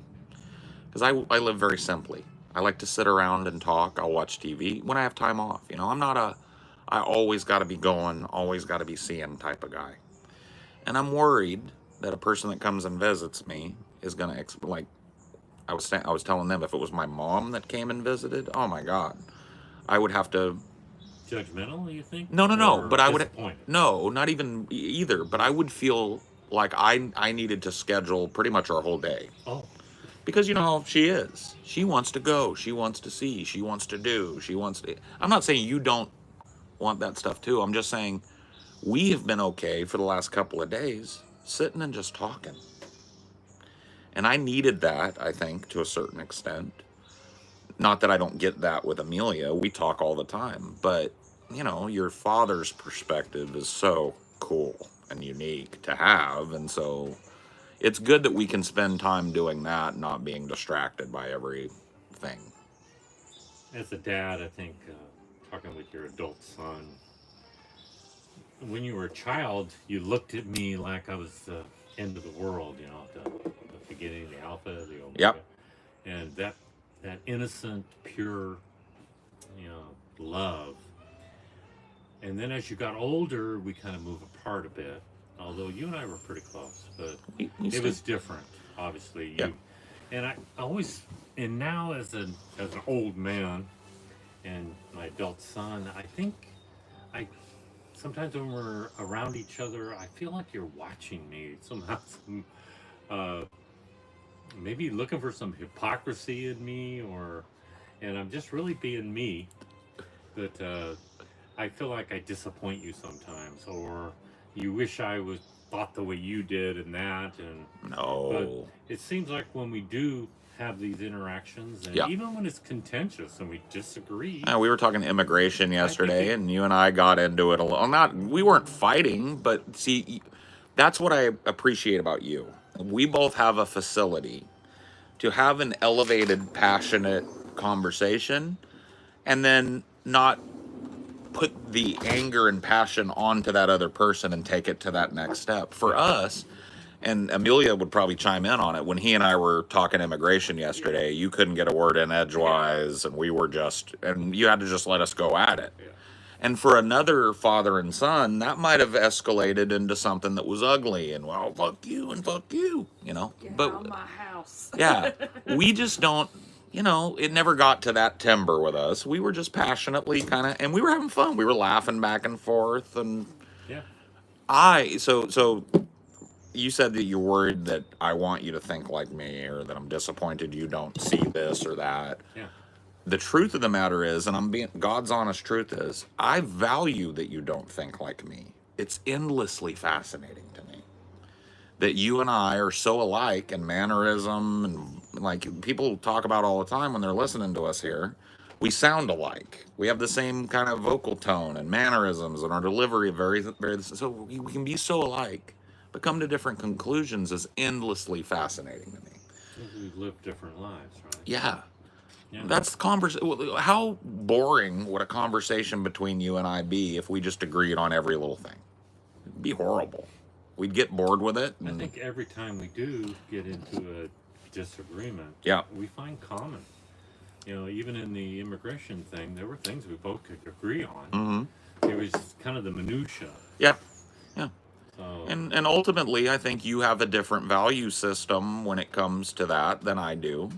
And the point of that conversation was not me trying to reconcile that with you, or you trying to make me think the way you did. It was an exercise in conversation, and that's all it was. And I will remember that positively always, because it was, you know, and you and me unfiltered, saying what we believed and hashing it out. And ultimately, yeah, did we, either one of us, change ultimately how we believe? No. But did we find the beginnings or maybe a little bit of common ground? Absolutely, we did. And so that gives me hope too, that it's possible for people to break that paradigm a little bit and the left right thing and reach across the aisle and find those points of human commonality and work together to help change things. always saddens me when I hear stories about, oh, we're dreading Thanksgiving because so and so's a Trumper, and then we got the liberals kind, they're going to do the much fight. That's so sad. Yeah. So sad. Well, you guys If, found some common ground in that argument. Like, you kind of agreed that he should have just been given citizenship for as long as he had been here, if he had, rather than this block removal order that Right. puts him in this gray zone. And so, you know, there should be a clear path for people to citizenship, and it should be legal. I agree with that as well. You know, so we found this commonality, and The system had failed him to leave him so right. vulnerable to it. And the system, if you listen to the news and pundits, and talking heads, and political people and politicians, it's almost an irreconcilable difference between our two positions. But after just a pretty short talk, an hour or two of us in there bantering back and forth, we found what would be the beginnings of a common ground that could be built on if we were policymakers, Yeah. right? Yeah. It is a shame, though. You see how conversations, you see these guys that go in, say a conservative goes and it goes to a protest at a Tesla dealer and tries to talk to the people, and it just goes up in smoke every time. And when they run out of argument, they just scream and yell, and on both sides. Yeah, yeah, Uh, yeah. There are a lot of these people that'll go to a Trump rally, right? It's the same thing. They want to talk to the people, but when it gets a little contentious and they don't agree, people can't agree to disagree. They get to a point where they feel like they can't present their argument anymore, and they start screaming and hooting and hollering and yelling and cussing and get out of here. We don't want you here. I think just the fact that maybe some of these generations have been raised with a one-way conversation with their phone and iPad and Yeah. influenced by the news that they watch, and they haven't talked to human beings about it. And when they do, it's just, whoa, Yeah. you're talking back to me? Hmm. So you think differently? Don't you watch the same things I do? So, I wanted to read this to you just to give you an idea in general, not to interrupt. Blaze says, I lost my father a decade ago after his long battle with really severe PTSD. We were very close. This is making me a little emotional, but I'm glad you guys are getting along. So you see, like, there are people out there for this is therapeutic for them as it is for me. Right? I have this need to communicate. Being able to communicate with somebody that's so important to me is super special to me. When you share a little window into that, you can't find that on the internet anymore. you know my story. My father ended his own life, and that profoundly affected who I am, and I carried that because children always take on things that happen. I really felt like I was part of why he did that. And it just haunted me for years and years and years. So it's important. If you have a parent, reach out to them. Yep.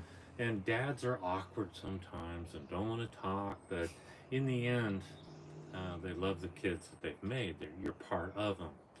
And it's important that you have that relationship, because when they're gone, and all you'll have is regret. Luckily, with my dad, before he passed, we were able to kind of come to terms a bit, because I had kind of a rough childhood with him. Yeah. Alcoholism was a big part of it. And I was afraid of him. But as he became adult, we worked together. And, Sure. we're able to come to, and I think you, PJ, had a kind of a relationship with him. And I saw a whole different side of him. I used to be afraid of him, and he's actually kind of funny and kind of a nice guy. But He was just a sweet. he was a troubled individual. He never got help for it. Right. He wasn't from a generation where you got help for things. So Different. And I think it changed me in that I saw the importance of spending time with you, PJ, and Mary Jo. How important that is, that human interaction, that contact. Yeah. And I would like to think if you needed to talk, you could call me, and kind of talk about things. I mean, I have. I'm really I mean, interested in your life and like to help. And as parents get older, they start thinking like, nobody needs me. They've got their lives, and it is just true. When you're younger and you're working, you're busy. Yeah. And they want to, like your poor mom, she loves you so much, and she's constantly trying to inject herself into your life. So I'm not really that way, but No. But I can see the love from her. It's out of love. It's not. I know, and I love her too, and I think she knows that. It's just you I were the can't. mama's boy a lot. I was, and from her perspective, I can't be close enough. If I bought the house next door to her, she would just die of happiness. She was trying to get me to for a while when it was up for sale. One of the ones near her was up for sale, and she was just dropping the hints. And I was like, Mama, I do not want to live in Madera. I've done that. Madtown and I have a complex history. I love you, and you're there, but that's about it, Mama. That's about where my tolerance for that ends and begins. But, it's also, I have a wanderlust in me that I think you maybe had too. That's why you traveled around and you adapted to that lifestyle so much. I get to feeling like my wheels are stuck in the mud when I'm in a place that I don't like.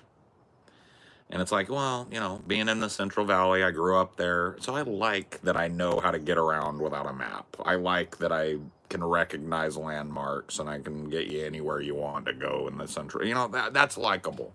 I don't like the weather. I don't like the politics. I don't like the air quality. It's just bad news there. And I don't want to be there the rest of my life. There was a time when I was looking at a piece of property there that I could have made beautiful, but I would have still had to contend with all that crap.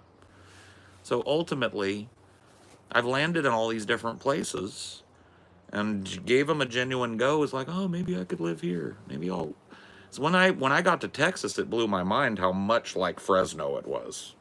I got to San Antonio and it was like, oh, this is kind of like a nice Fresno without the potholes. Yeah. And the culture was very similar in Austin and San Antonio. But I traveled a little. I went to Dallas and then I saw Texas. Right? Texas is different. Texas is huge. Texas didn't work. And then I came up here to Washington. I really liked it in Bellevue. But I was paying $5,000 a month for a 1-bedroom apartment in downtown Bellevue. It just wasn't sustainable.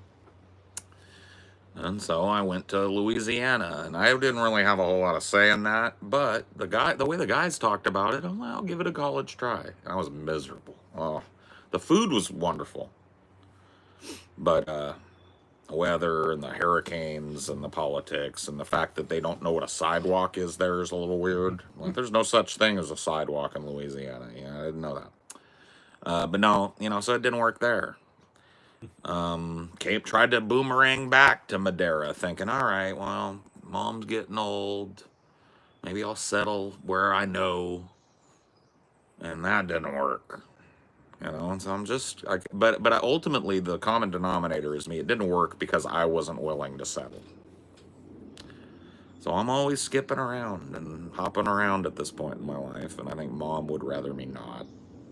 She'd rather I put down some roots in old Madera. I have to say, traveling around the country and meeting people that talk funny. Yeah. In Tennessee, it's almost a whole different language. Mm-hmm. So you almost have to have a translator. Yeah. I used to have, when they would come to our factory in Madera, I would have man, that sounds ignorant. I really had I'm not proud of it, but I thought it translated to being ignorant. Mm-hmm. And in my travels and working with the people one-on-one, Yeah. I found, they're smart and they think differently. And it actually became one of the things I loved in my travels, Yep. meeting all the different people and Mm-hmm. how some parts of the country, really, family's a big deal. And other parts of the country, they're just busy with their lives and you never hear them talk about family. They just... Yep. It's an interesting sociological phenomenon that oftentimes we tie accent, right, to intelligence. And, I've found the same thing, and we it's not like I never heard a countrified accent growing up. We had, mom still kind of has a country accent, and I know a lot of her family does, and I grew up, if you listen to tapes of me from when I was little, I had a little twang in my voice when we talked. And so, but I definitely thought that certain types of speaking, certain colloquial ways of presenting yourself meant stupid or uneducated. People are industrious as hell everywhere you go. People will figure stuff out that you wouldn't give them credit for. They're super, super smart, and they just, they might have a different value system. They look at family different. They look at friends different. They look at their interaction with the community and the government different. But ultimately, people are people.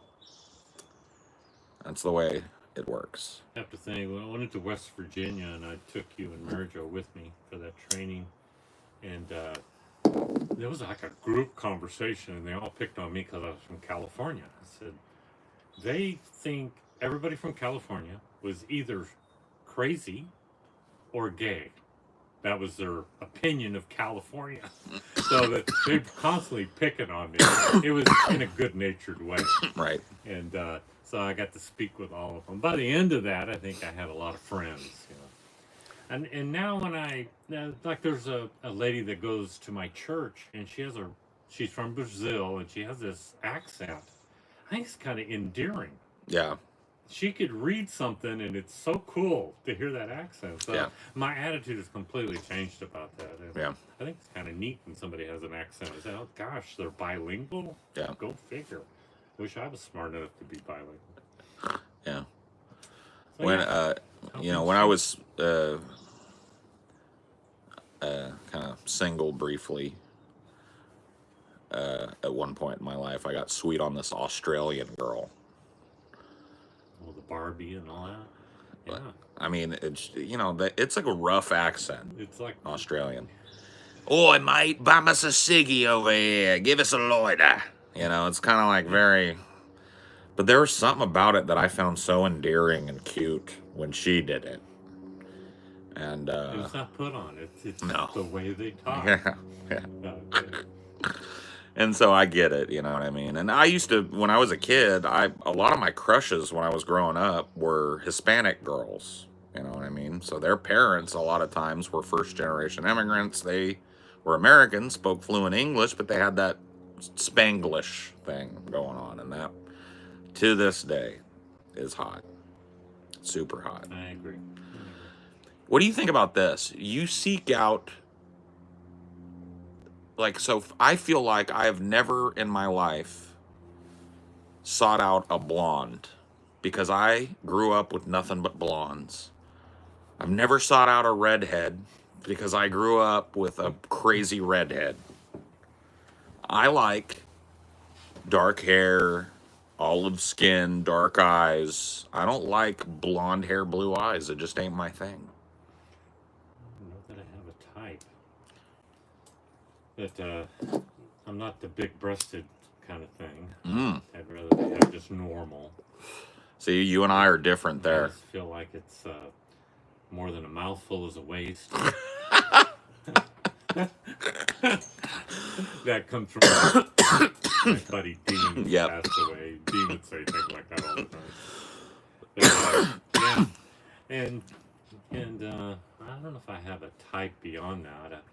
I've been around a lot of different women, so during my time that I was divorced, I was ashamed to say I was with a lot of women, and I didn't treat them well. Sure. So. But you do have a type then. What about booty? Yeah, I like a nice booty. I don't like them to have a flat butt. Right, so you like a big fat ass. Booty. You like a big fat ass. Me too. So we're together on that.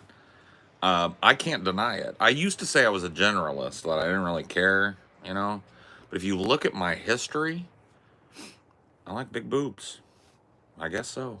Pretty much uniformly down the line, there was one thing in common that all of my long-term relationships had. It's that. So I guess that's my thing. You know what I mean? There's no accountant for taste. Learning a lot about your dad. Got blacked out material. I thought this was all private conversation here. Like therapy, no, it doesn't leave here, right? Yeah. That's another thing, though, that I think people that do watch me that end up passing by and sticking appreciate is that there are certain taboo subjects that people don't talk about. Now, I understand not going into it. I don't go into explicit detail about my sex life or nothing, but talking about sexuality, human sexuality, is kind of taboo amongst people, and I don't really shy away from it. I think it's interesting, honestly. I always think it's interesting how people develop their proclivities and why, and I'm a psychological student, if anything. I really am interested in human psychology, and I think that that is a window into people's personalities that most people are very guarded about. You know what I mean? Have you told your dad any of the stories you told us? I don't know if he's heard every single one. Like, which one? You guys, there's a whole. I used to have a segment on Drunken Peasants called Story Time with Paul. And I would tell a story from my childhood or teen years, usually one where I ended up falling flat on my face or failing at something or whatever, right? And I make it funny. I kind of learned that from you, how to you used to say, I remember you said it to me one time, and it just stuck with me. You said telling a good story is like a tightrope between bullshit and fact, and if you know how to walk that, you got a good story. And so that's how I tell stories. You know what I mean? I spice it up to make it funny, but I never change the moral or the facts around. You know? I have to agree with that. We all embellish a little bit, but you got to stick to the core story, otherwise it comes off as phony. So you've told a bunch of stories, huh? Have you? What story are they saying Well, in let me see. particular? Uncle Stinkworm. Yeah, he knows. He was there. Uncle Stinkworm is Beware the giant worm. beware the worm. I Yeah, was there. yeah, you were there, That so happened. you can call that one true. Have somebody wants to know has he forgiven you for breaking his trumpet? Ooh, I've since had that repaired and relacquered, and it's beautiful now. So, yeah, Bygones are kids bygones. will be kids. Yeah, there you go.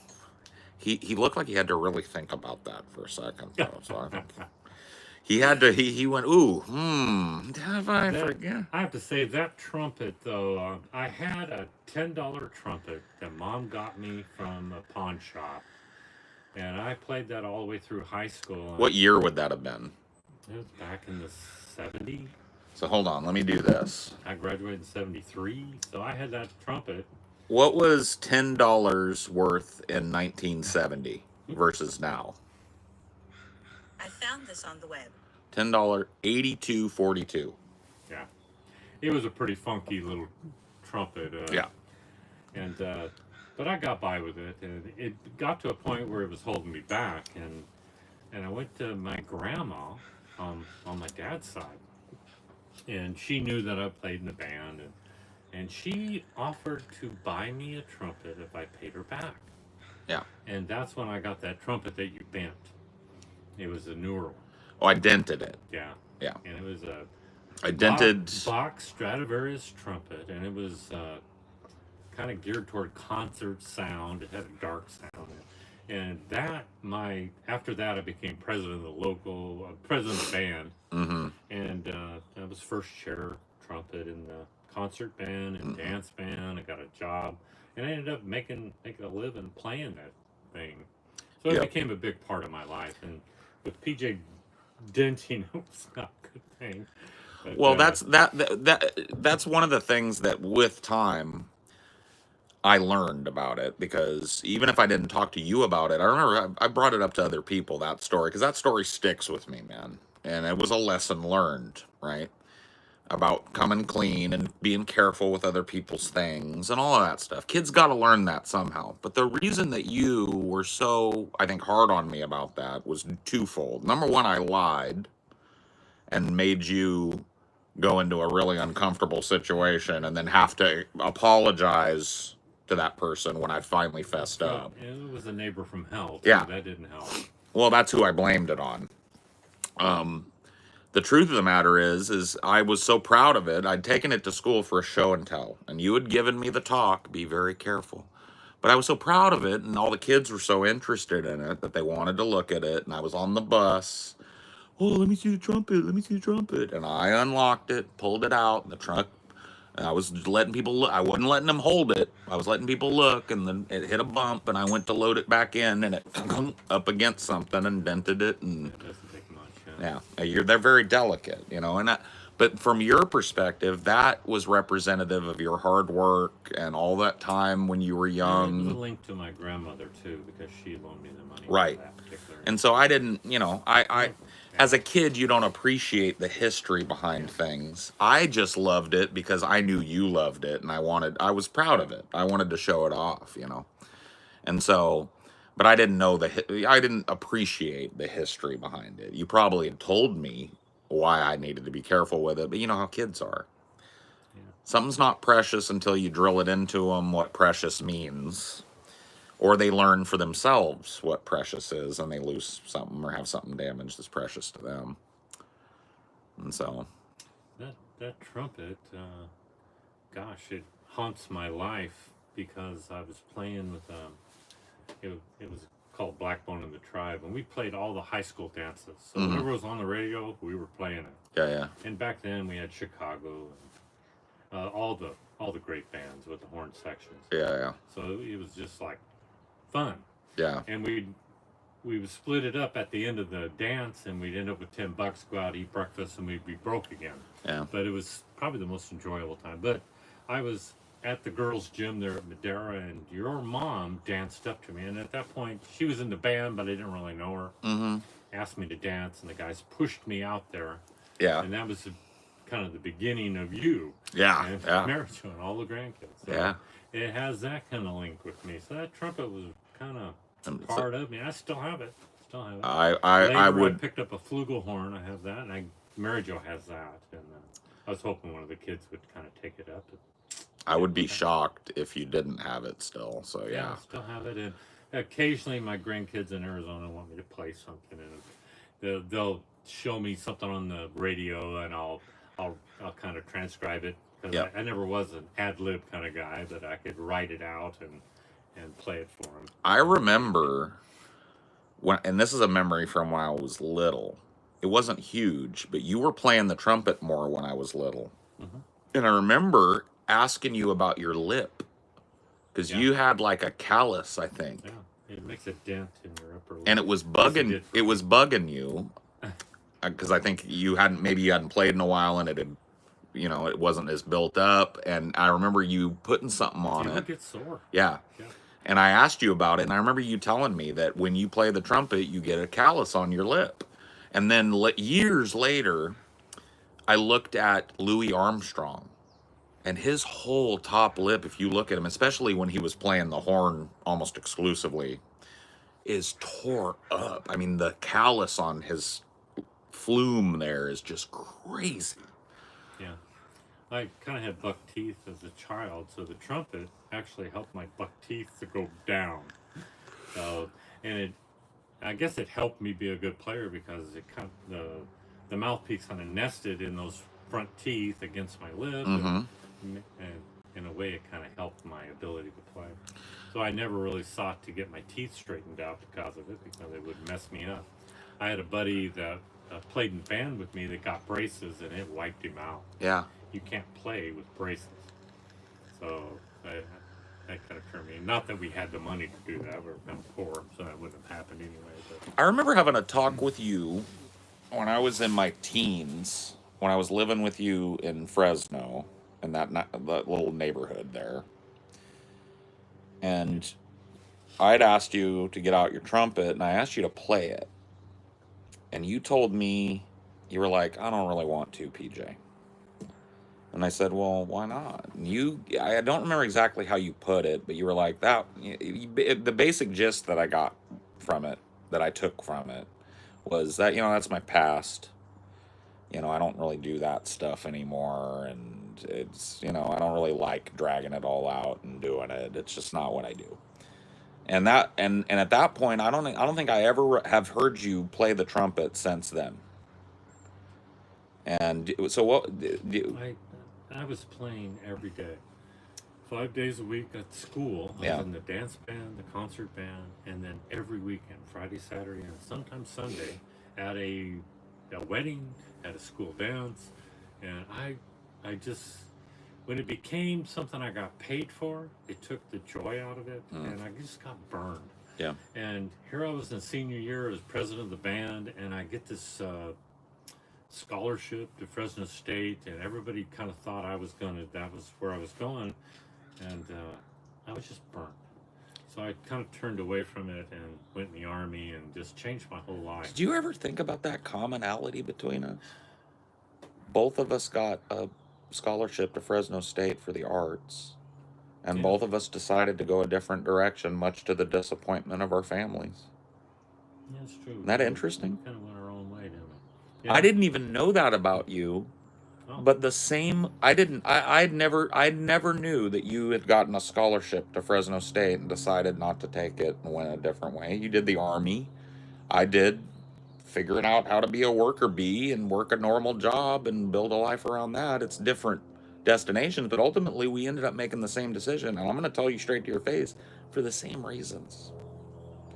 By the time I got into college, and I realized that college wasn't just a theater camp, that I was going to have to sit through the same English class that I'd been through 4 times already. And I was burnt. And I didn't know how to tell people that. I didn't know how to go to you and mom and go like, I want to take like a year off and travel or figure it out, right? If I'd been mature enough to even know that that's what I wanted, I probably maybe would have. But to me, it was just like, fuck, how do I do this again and again and again? And there's nothing fun about this. Everyone around you, Peter. I remember that time. They they saw what I saw, how extraordinarily good. It was a natural gift that you had, and it seemed like you were wasting it. Say, God, PJ's going to be somebody famous and actor or singer, or, Yeah. in plays, and we were. But when you made that change or kind of turned away from that, I didn't look at myself and say I did the same thing. That's interesting that you make that equivalency.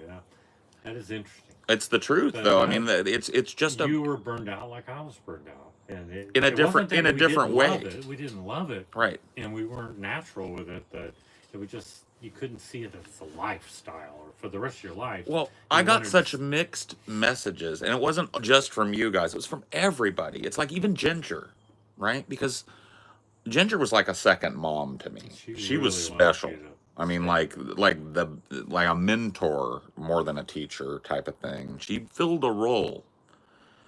And I remember talking to her with my whole honest heart and telling her, this is the only thing. This was after a couple of years being in drama, doing competitions, monologues, being in shows, and getting that feedback.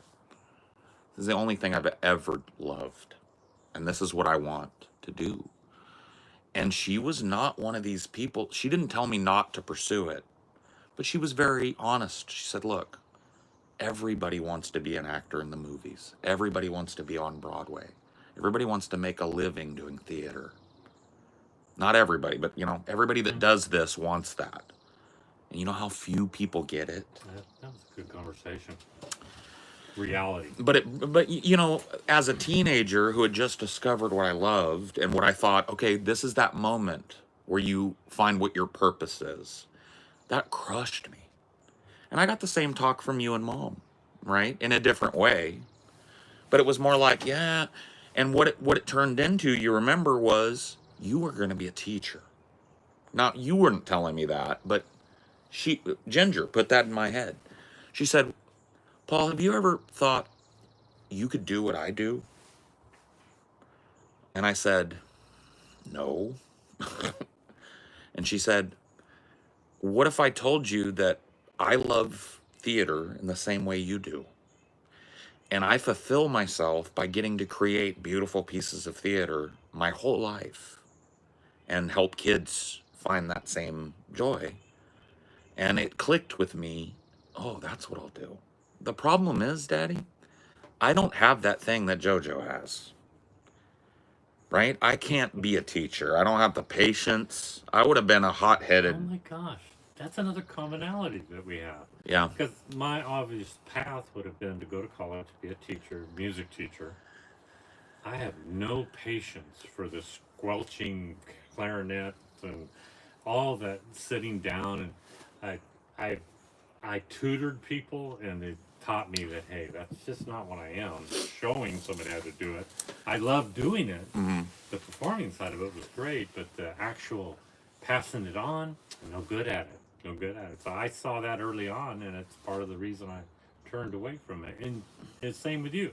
You realize that, being an instructor wasn't really your thing. And as soon as I showed interest in it, Ginger, being the facilitator that she was, she was calling in favors. She was getting me in good here. She was doing this, doing that, putting me in these competitions, grooming my academic career towards that, which was a beautiful, wonderful thing that she did.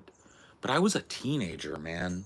And when I was confronted with my own inability to handle what you just talked about, the squelching and the teenagers and just even the bullshit of having to relearn a bunch of stuff that to me was already elementary and not even related to what I wanted to do, I was overwhelmed with the fact that I didn't really want that. And I didn't know how to tell you that, because you guys were over the moon that I'd gotten a scholarship, Yeah. was going to go to college. And so I didn't know how to come to you guys and go like, I'm going to college for something I don't want to do. And so it manifested itself, and I don't know how to tell him. So I just lied and pretended I was going for 6 months, and I got away with it until you figured it out. And then that blew my whole world up because it made me confront, if you don't want to be a teacher, what the fuck do you want to do? And the answer that my soul gave me, if such a thing exists, was actor. You want to be an actor? Theater. It's the only thing I feel like I'm good at. And so it forced me to confront that people don't always get to do what they dream. Or that the route to that is sometimes through a whole lot of garbage and bullshit and working jobs you kind of hate. And that was a good lesson. I'm so glad that you and Mom did what you did and kicked me out and forced me to confront that, because I was rudderless at that time. My answer to, well, everybody around you that you trust is telling you you're probably not going to be a famous actor. Even if you're talented, there's just so many millions of people vying for one role that, you know, they're telling you not to pursue that wholeheartedly. You don't know what you want to do. So I think sitting around and playing StarCraft until 4 in the morning and masturbating a lot, and I think that's going to be what I do. You know, like it was the only thing I cared about at that point. And if you guys hadn't interceded in a tough way, I would have been one of these dudes on NBC News where it's just like 40-year-olds that live at home with their parents used to be uncommon in America, and my ass would be sitting there, you know, We didn't have 500 pounds playing World of Warcraft. we didn't have a basement, but sort of like that, yeah. Yeah. I remember when you moved out, we cleaned up your room, and I moved the bed out of the way. There was pepperoni pizza face down underneath your bed. You were slow. But yeah. Well, one of the stories that I tell them is when Grandma took the cup of pee that was on top of the dresser down, and it broke open and spilled on her. Yeah. Maybe they're too lazy to go to the bathroom, just pee at the bar. Well, not lazy, just, man, I was in the middle of a match, bro. That's right, You can't pause it when it's online. You know that. Yeah. That surprises me. I've never looked. I'm glad we had this conversation because. Well, me too, because I never thought about it that man, way. I was a lot like you. Yeah. I always thought, and see, this is what I labored under my whole life, right? Until I started learning how to empathize with other people through therapy and stuff. But, you know, and look at things from different ways. But the way I looked at it was this. You guys were just so friggin' disappointed in me for lying and sneaking and doing all the bullshit that I did in order to avoid the issue. And my inability to even voice it, because me being able to say that now, I wouldn't have been able to talk about it back then. I didn't know what I wanted. But looking back with hindsight, that was the problem. I knew teaching wasn't for me. I knew it. I knew I could probably be good at it, but I'd hate it. And that ended up being true, by the way. I ended up falling into a training role with the school district. And I thought, sweet. Bro, that was the worst thing I ever did. I went back so quick when they gave me the opportunity to boomerang back to being a site tech. No thanks. Dealing with other people's bullshit, people not paying attention. Like, I was good at it. The teachers loved me because I was a dynamic teacher and I could go through the motions real good. I hated every minute of all their bullshit and all their whining and complaining. Just shut up and listen, right? Is how I wanted to be, but that's not being a good teacher. I'm just not cut from that cloth, you know? I have to say, and maybe you need to hear it because I don't know, most fathers can even do it, but I want you to know, TJ, all the trouble that we went through at that time in your life. I was never ashamed of you, and I was never disappointed in you. And I knew that you would find your way. And it was so against me to drive you to Phoenix, hook your little car up, and throw you out. That was so against who I was. And that was so painful for me. I know it was difficult for you. Sure. But it went against my very grain. Mm-hmm. And I didn't want that to happen, but I just was out of ideas. Well, it was like, look, So anyway, I that is one of the most important moments in my life, and I remember how dismal I felt when you were driving me into the desert, and you were trying to make it fun. It was a father-son thing to an extent because we stopped and ate at a weird little cafe, but I was just dying inside, hoping that you would turn around and say, "All right, kid, get your shit together. We're turning around."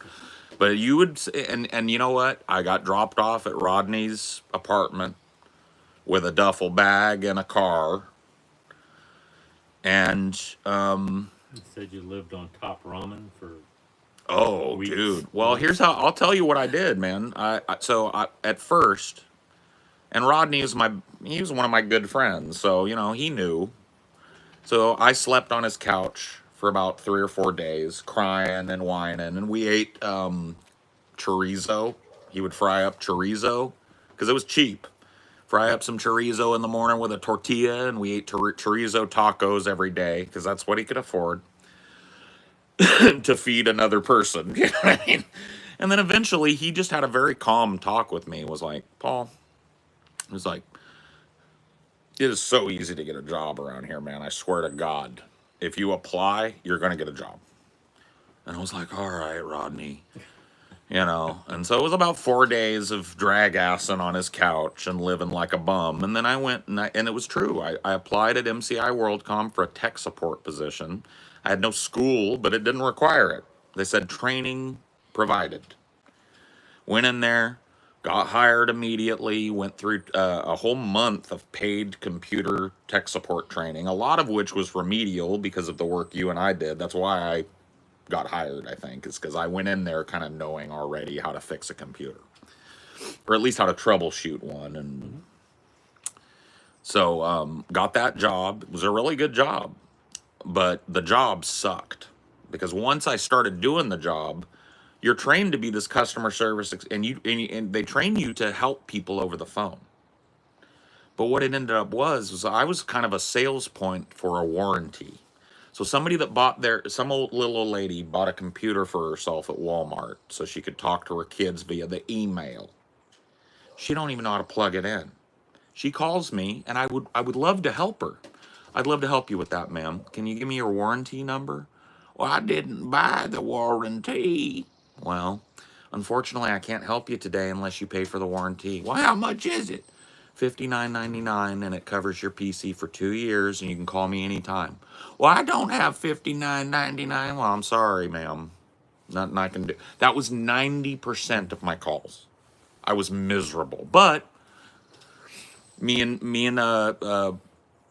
Rodney had upgraded to a nicer apartment. We were still sharing a bedroom, but it was a big, nice apartment. We'd upgraded from chorizo to chorizo, top ramen, and canned vegetables. So the diet was getting better. Then .com crash happens. MCI WorldCom goes belly up. I go into work one day, get a pink slip at the door, hit the job market immediately, and just put in apps everywhere up and down the street near my work. Ended up working at Starbucks 8 years. So that's how that worked out. So it wasn't very long before I was immediately confronted with, like, this is not sustainable for me to lay here on the couch and play Rodney's video game while he goes to work and cry. And so it really was what I needed. I needed the impetus to go out and do for me and support myself.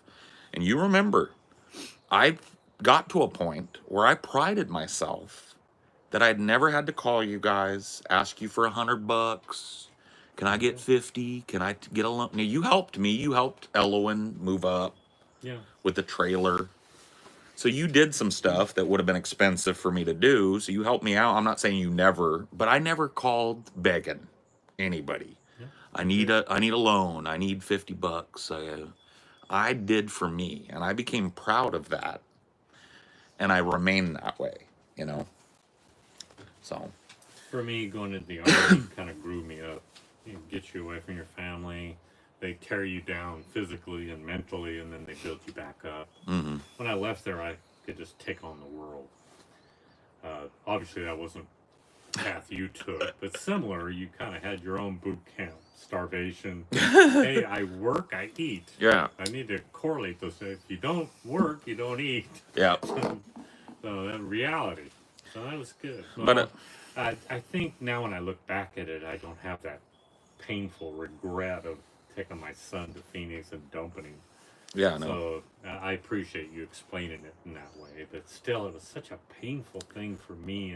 Maybe it seemed like anger to you, but it was so Well, deep because sadness. I think there was some anger. I mean, I had, I'd really lied to you guys quite a bit, straight to your face and stuff. And I was just doing nothing all day. And you had every right to be angry. And I felt that. And I know there probably was. But underneath that, it's good on my end to know that it wasn't this shame or deep disappointment in me.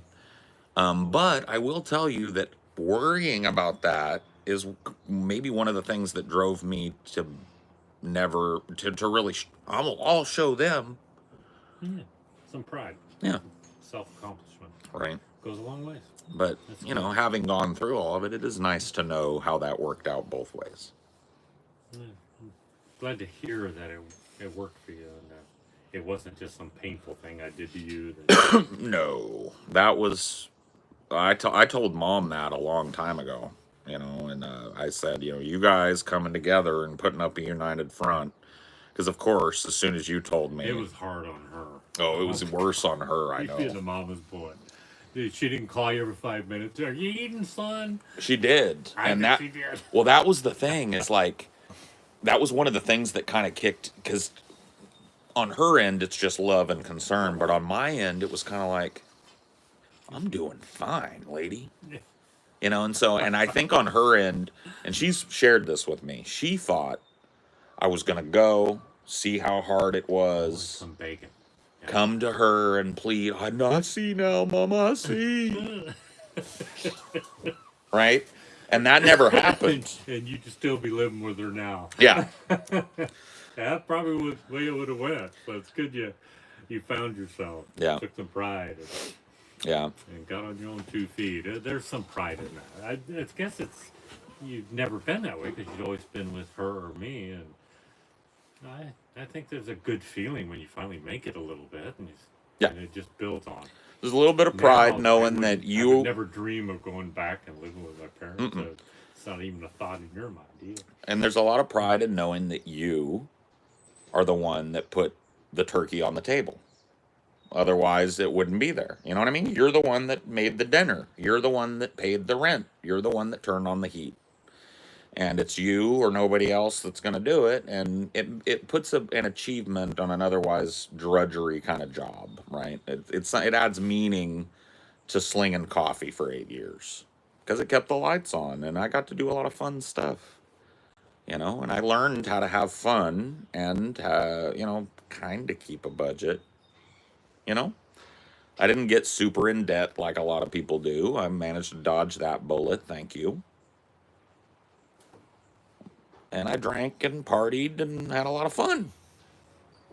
And actually, when I look at you now, I just think it's ingenious that you were able to find something you really love to do Yeah. and make a living on it. So I'm almost envious of that because it wasn't that way for me. I had to work in a factory for all those years, and only as I retired did I find something I really loved to do. But I guess nobody's going to hire you as a consultant unless you've worked the system and No. been in the factories. So I guess it was all a means to an end. Yeah. And if you think about it, I worked jobs that, like, I was able to draw on a lot of that sociability that you get from having the gift of gab and be a theater kid. And, so working at Starbucks, I was direct face-to-face customer service, and I was good at it. That's why I stayed with the company so long. Usually if you suck, they get rid of you. No union over there, so, that's a testament to me being pretty good, and I learned a lot doing that. And then a different type of customer service at the school district where you gotta, look, you're not always going to be able to meet their expectations when you're swamped and understaffed, so you gotta have that relationship with them. They gotta like you and see you hustling and bustling, and they got to see you make good on your word eventually. Get to them. You tell them you're busy. You don't forget about them. You get to them. So I was good at that. So all of that is performance. Because there were days where I felt like I wanted to punch them teachers in the face, and I had to smile and be affable and, yes, ma'am, I'll take care of that as soon as I can. I'm buried. What about your current job? How much of it does Paul Sr. understand? He knows what I do. Yeah, we've been talking about it. I think probably understands more now that we've had a few conversations and stuff, but yeah. Well, I don't know. I answered for you. I have to admit, though, I guess it's been a couple of years. I watched it online, and it was a little against me, a little profane for me, and we've since had the talk where that's part of the persona thing and part of the job. If you weren't outlandish a little bit, then who's going to watch you? Sure. But the core is who he was. I think I've come to terms with that. But whether I'd be a frequent visitor to the show, I don't think it's me. Yeah. But But you had never really checked out Cinema for Cynics, and we watched a little bit of that, and you said you'd go back and watch them all. yeah, yeah. So, I think there's a lot of sides. It's very easy to watch one of our shows and just see the poopy duty fart jokes, because we do that, and I do think it's hilarious. But we've got other stuff going on, and hopefully that we find a way to make that stuff shine together. Smear a little poop on the philosophy. The philosophy of cock-a-doodle fart jokes. So that question is, you think that the old man wouldn't appreciate what he does for a living? Is that kind of See, he's just like me. He reads into your comments 3 layers deep. They accuse me of this all the time. I was just asking a question, bro. But are you thinking about doing the same thing, and you think your parents will approve? Oh, do an approval check. Well, he's already said that, like, if I had come to him 20 years ago and been like, Dad, I'm gonna be a podcaster, he'd have been like, no, you ain't, son. Well, number one, I wouldn't have known what it was. Yep. And even now, I'm a little perplexed by it, that you can actually make money doing it or make a living out of it somehow. Had he come to me for advice that said, keep that school job, you got a retirement, what are you thinking? Because I'm just putting my life on him, that for 20 years I worked in a factory because of the retirement and the security. Mm-hmm. But it raised a family, and yeah, I don't have that, end of it as a concern. I mean, obviously, I have family. And so you didn't have little kids that you right. had to worry about feeding, and so that freed you up a little bit. So I didn't see it that way. So I would have been a bad guy to ask about that at that time. And it's kind of I think it's extraordinary that you're brave enough to do it. Because when I was working and kind of going through my life, I kind of always kept it safe. I'd get a job offer in New York or something. I'd say, that's a whole different life, and leaving California. No way, and I turned down so many jobs that probably would have changed my life in a different way. One of the things we were talking earlier that I think you realized was that, with all the craziness on the front end, the end of it is boring ass business. It's business meetings and design ideas and this and that, what's working and what isn't. And that's kind of like what a lot of people don't see, right? Because when they watch, they see the show. They see me chilling out on my beautiful backyard, having a conversation with my dad, and they go, wow, that dude's rich and famous, or maybe not famous, but rich compared to me. And they don't ever think that, like, my apparent wealth is magnified by the fact that I'm not feeding 3 brats and clothing for, I'd live in a much more humble situation, right, if I had gone that route in life, and so that you have to take that into consideration when you look at how I live. I'm not rich, but I make enough to be okay, and that's nice. And I think that's something maybe you got from me because I lost everything. We had the beautiful house, we had Kid Town, we had all that, and I just lost it every bit. Yeah. And in the ashes of all that, and as I kind of climbed back to the surface, I realized that, the house, the things aren't that important. Yeah. You need to focus on family, friends, Yeah. and your spouse. Yeah. So I'm really glad that you do that, and that you don't put so much importance to some big fancy car or big fancy house Yeah. as you do in a job that you enjoy. Yeah. And I think what you do, yeah, it's a bunch of fart jokes and things like that, but there's moments when I hear you talking with somebody on this show and the other shows where you give really good advice. Oh yeah. Yeah. I mean, And it's what a you've learned personally in your life to actually help people. So, in that respect, it's similar to what I enjoyed about the doing the job at the end of my career was more focused on helping people rather than keeping a factory running. yeah. Um, There's a heart to what we do. You know what I mean? I think that's what people that watch us for a long time, and a lot of them, there are a lot of them that don't maybe like certain aspects of our personalities or humor, but they keep coming back because there's a genuine dynamic there and there's depth to it. Like sometimes we're talking about cockadoodie poo poo, and sometimes we're talking about something that's so real that it moves us to tears. That's happened multiple times on the show, right? And they get everything in between that, and there's a realness to it. And I try and foster that in what I do because I think it's a dying thing.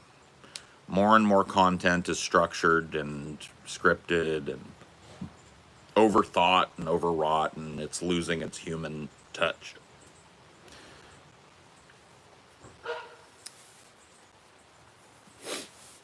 it's starting to rain here. I'm from Arizona. What is that stuff coming out of the sky? Yeah, isn't it beautiful too? When I left, there was like 110 degrees. You hear how it sounds in the trees? Yeah. That sounds like rain, but I don't see it. It's because we're under the canopy, so much of it is getting trickling down the trees. Huh? Probably true. When it rains harder, you'll see it better. But It's really beautiful here. I'm not used to all the green. I'm kind of from a desert area. yeah, it's a legit rainforest here, so kind of neat. Paul really did inspire my son to move out and do his own thing. He was 20 and just gaming, not focused, and the NEAT talk truly motivated him. NEAT means not in education, employment, or training. What I was before you guys booted me Yeah. out. Yeah. And that's kind of a beautiful thing that a painful time of your life can somehow help other people. That was something that I learned late in life. So that you're able to do that much younger than me, it's great. It's great. Yeah. And I have to say, PJ, you know more about me than just about anybody. I've shared all my painful past, and I just want you to feel comfortable to talk about that. Yeah. If you think it can help somebody, share it. Yeah. Share it. Yeah. It's one of those things that it's a balancing act like anything else. I don't know if I've told you this, but when I first started working with this on Drunken Peasant, I was just a contractor, but I immediately was kind of a fan favorite guy because I think one of the reasons is I was relatable. I was a normal guy that had worked a normal job before this, and I kind of came from that perspective. And one of the things I noticed that started happening was that people would contact me, and they'd have this horrible story about their past and their pain. And because I was so relatable and because I talked about my past and my pain so much, they felt comfortable giving me theirs. And at first I really tried. I thought, wow, I can help.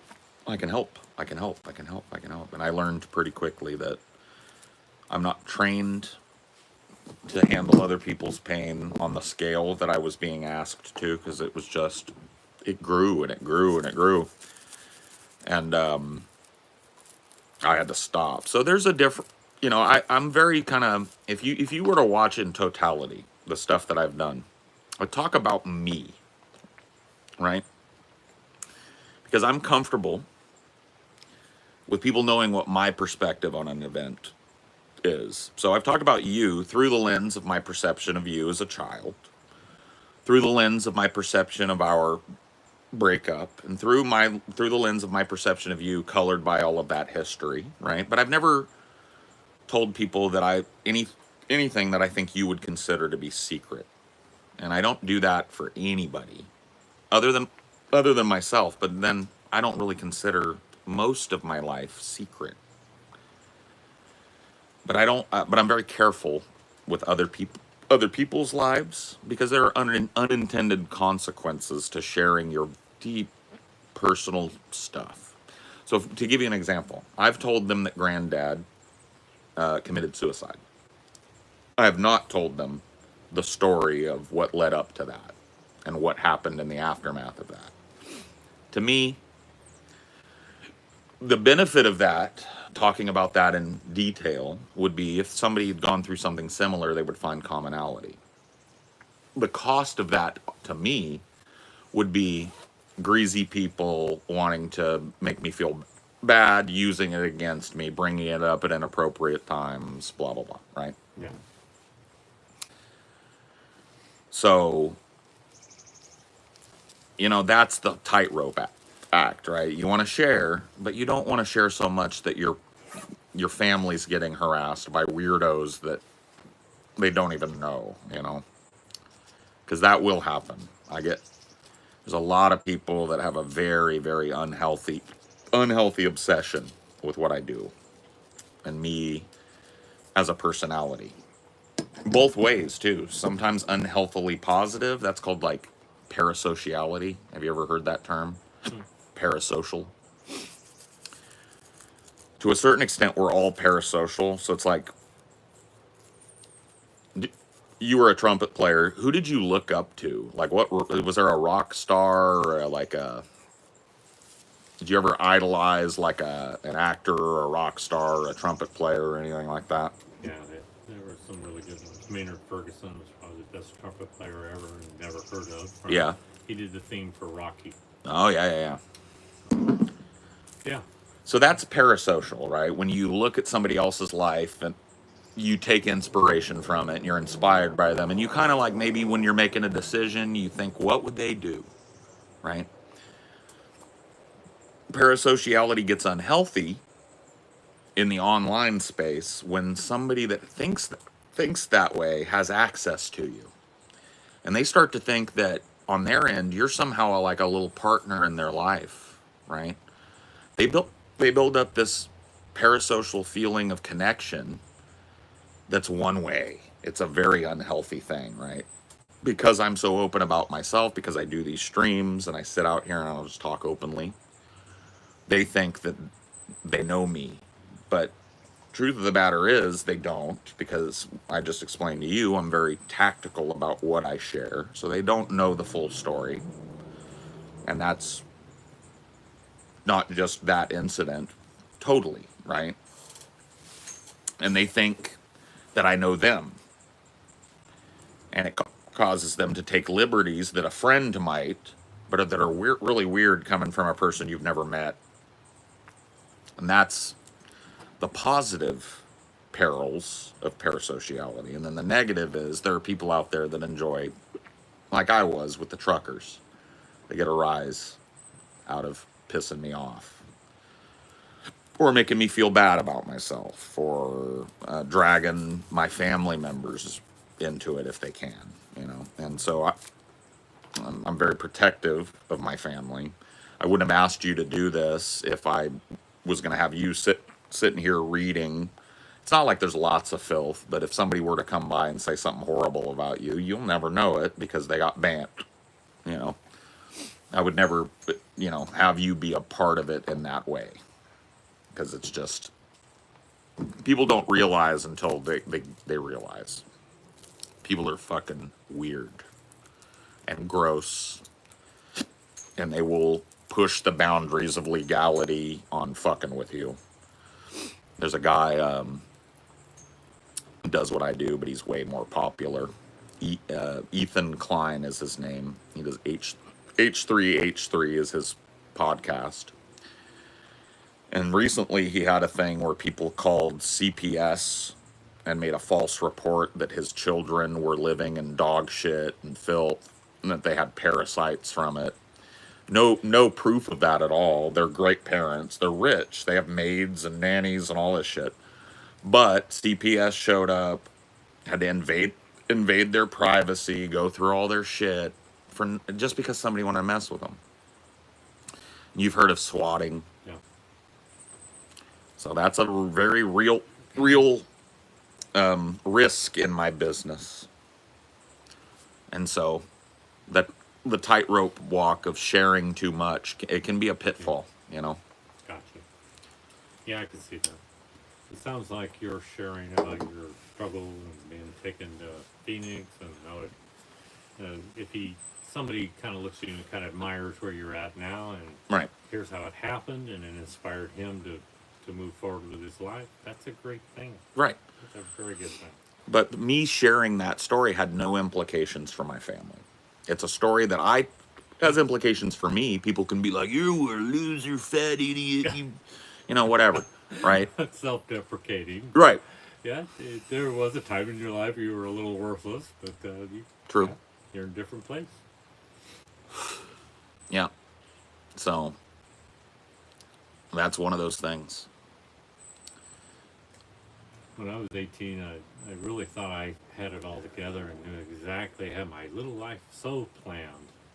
And now that I look back on it, I said, what a fool. A fool. I wish there had been some really smart person that could come and say, hey, Paul, you know, you probably want to do this or that. Or in retrospect, too, I look back and say, you know, had I done it differently, I wouldn't have PJ, wouldn't have Marijo, all those beautiful grandkids. So I can't begrudge it or carry regret for that. Mm-hmm. I say, you know, it was my path and it led me here. Mm-hmm. And it's kind of beautiful where we're at right now. I survived cancer and I'm able to sit here and talk with my son. It's Yep. it's a good thing. It's a good thing. So when you're in the midst of all that and your whole world's falling down around your ears, it's kind of hard to see any good at that. But Mm-hmm. I've had the privilege of being able to look back and live long enough to see my life differently and turn this to the regret and some of the pain. Yeah. It does you no good to carry that stuff. Agreed. Yeah. A lot of walking that tightrope is knowing when to tell, because it's like people know about my life that follow me and watch these, right? They know when I'm moving. You know, they knew when I got married. I told them. You know, they know the stuff that's going on in my life, and it's important to know when to share that type of stuff, and even if to share it, because sometimes unintentionally you'll share something that's great, but people will use it to mess with you. That's kind of sad. So it's like I said, you got to be careful. I am fine exposing myself to that because I know how to shut it out. And I've said the meanest stuff to myself. They can never beat the abuse that I give myself or have given myself. So I handle it okay. But I know when I'm not handling it okay, and I know how to step away from it and how to mitigate it. It's like when I broke up with Ashley. You remember Ashley? I didn't tell the fans or anybody about it until I was ready. And she, to her credit, helped me with that. She didn't say anything about it either. And it gave me time to process it and still keep doing my job. I could act like everything was okay and keep showing up.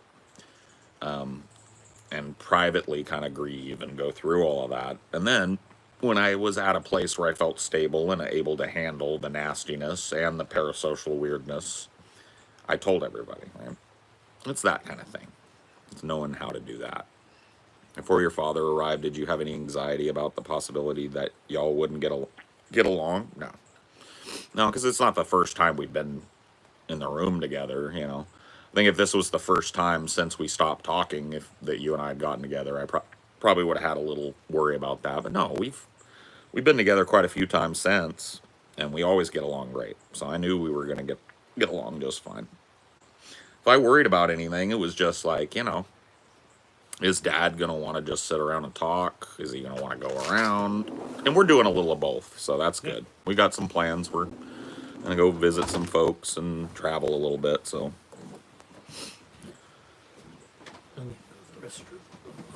yeah, I'm gonna go ahead and end this, I think, because I've been going Yeah. long enough, and I've got a couple hours till Onion Nuggets. Make sure you catch it. If you don't, you're a loser, a scumbag, and a piece of shit.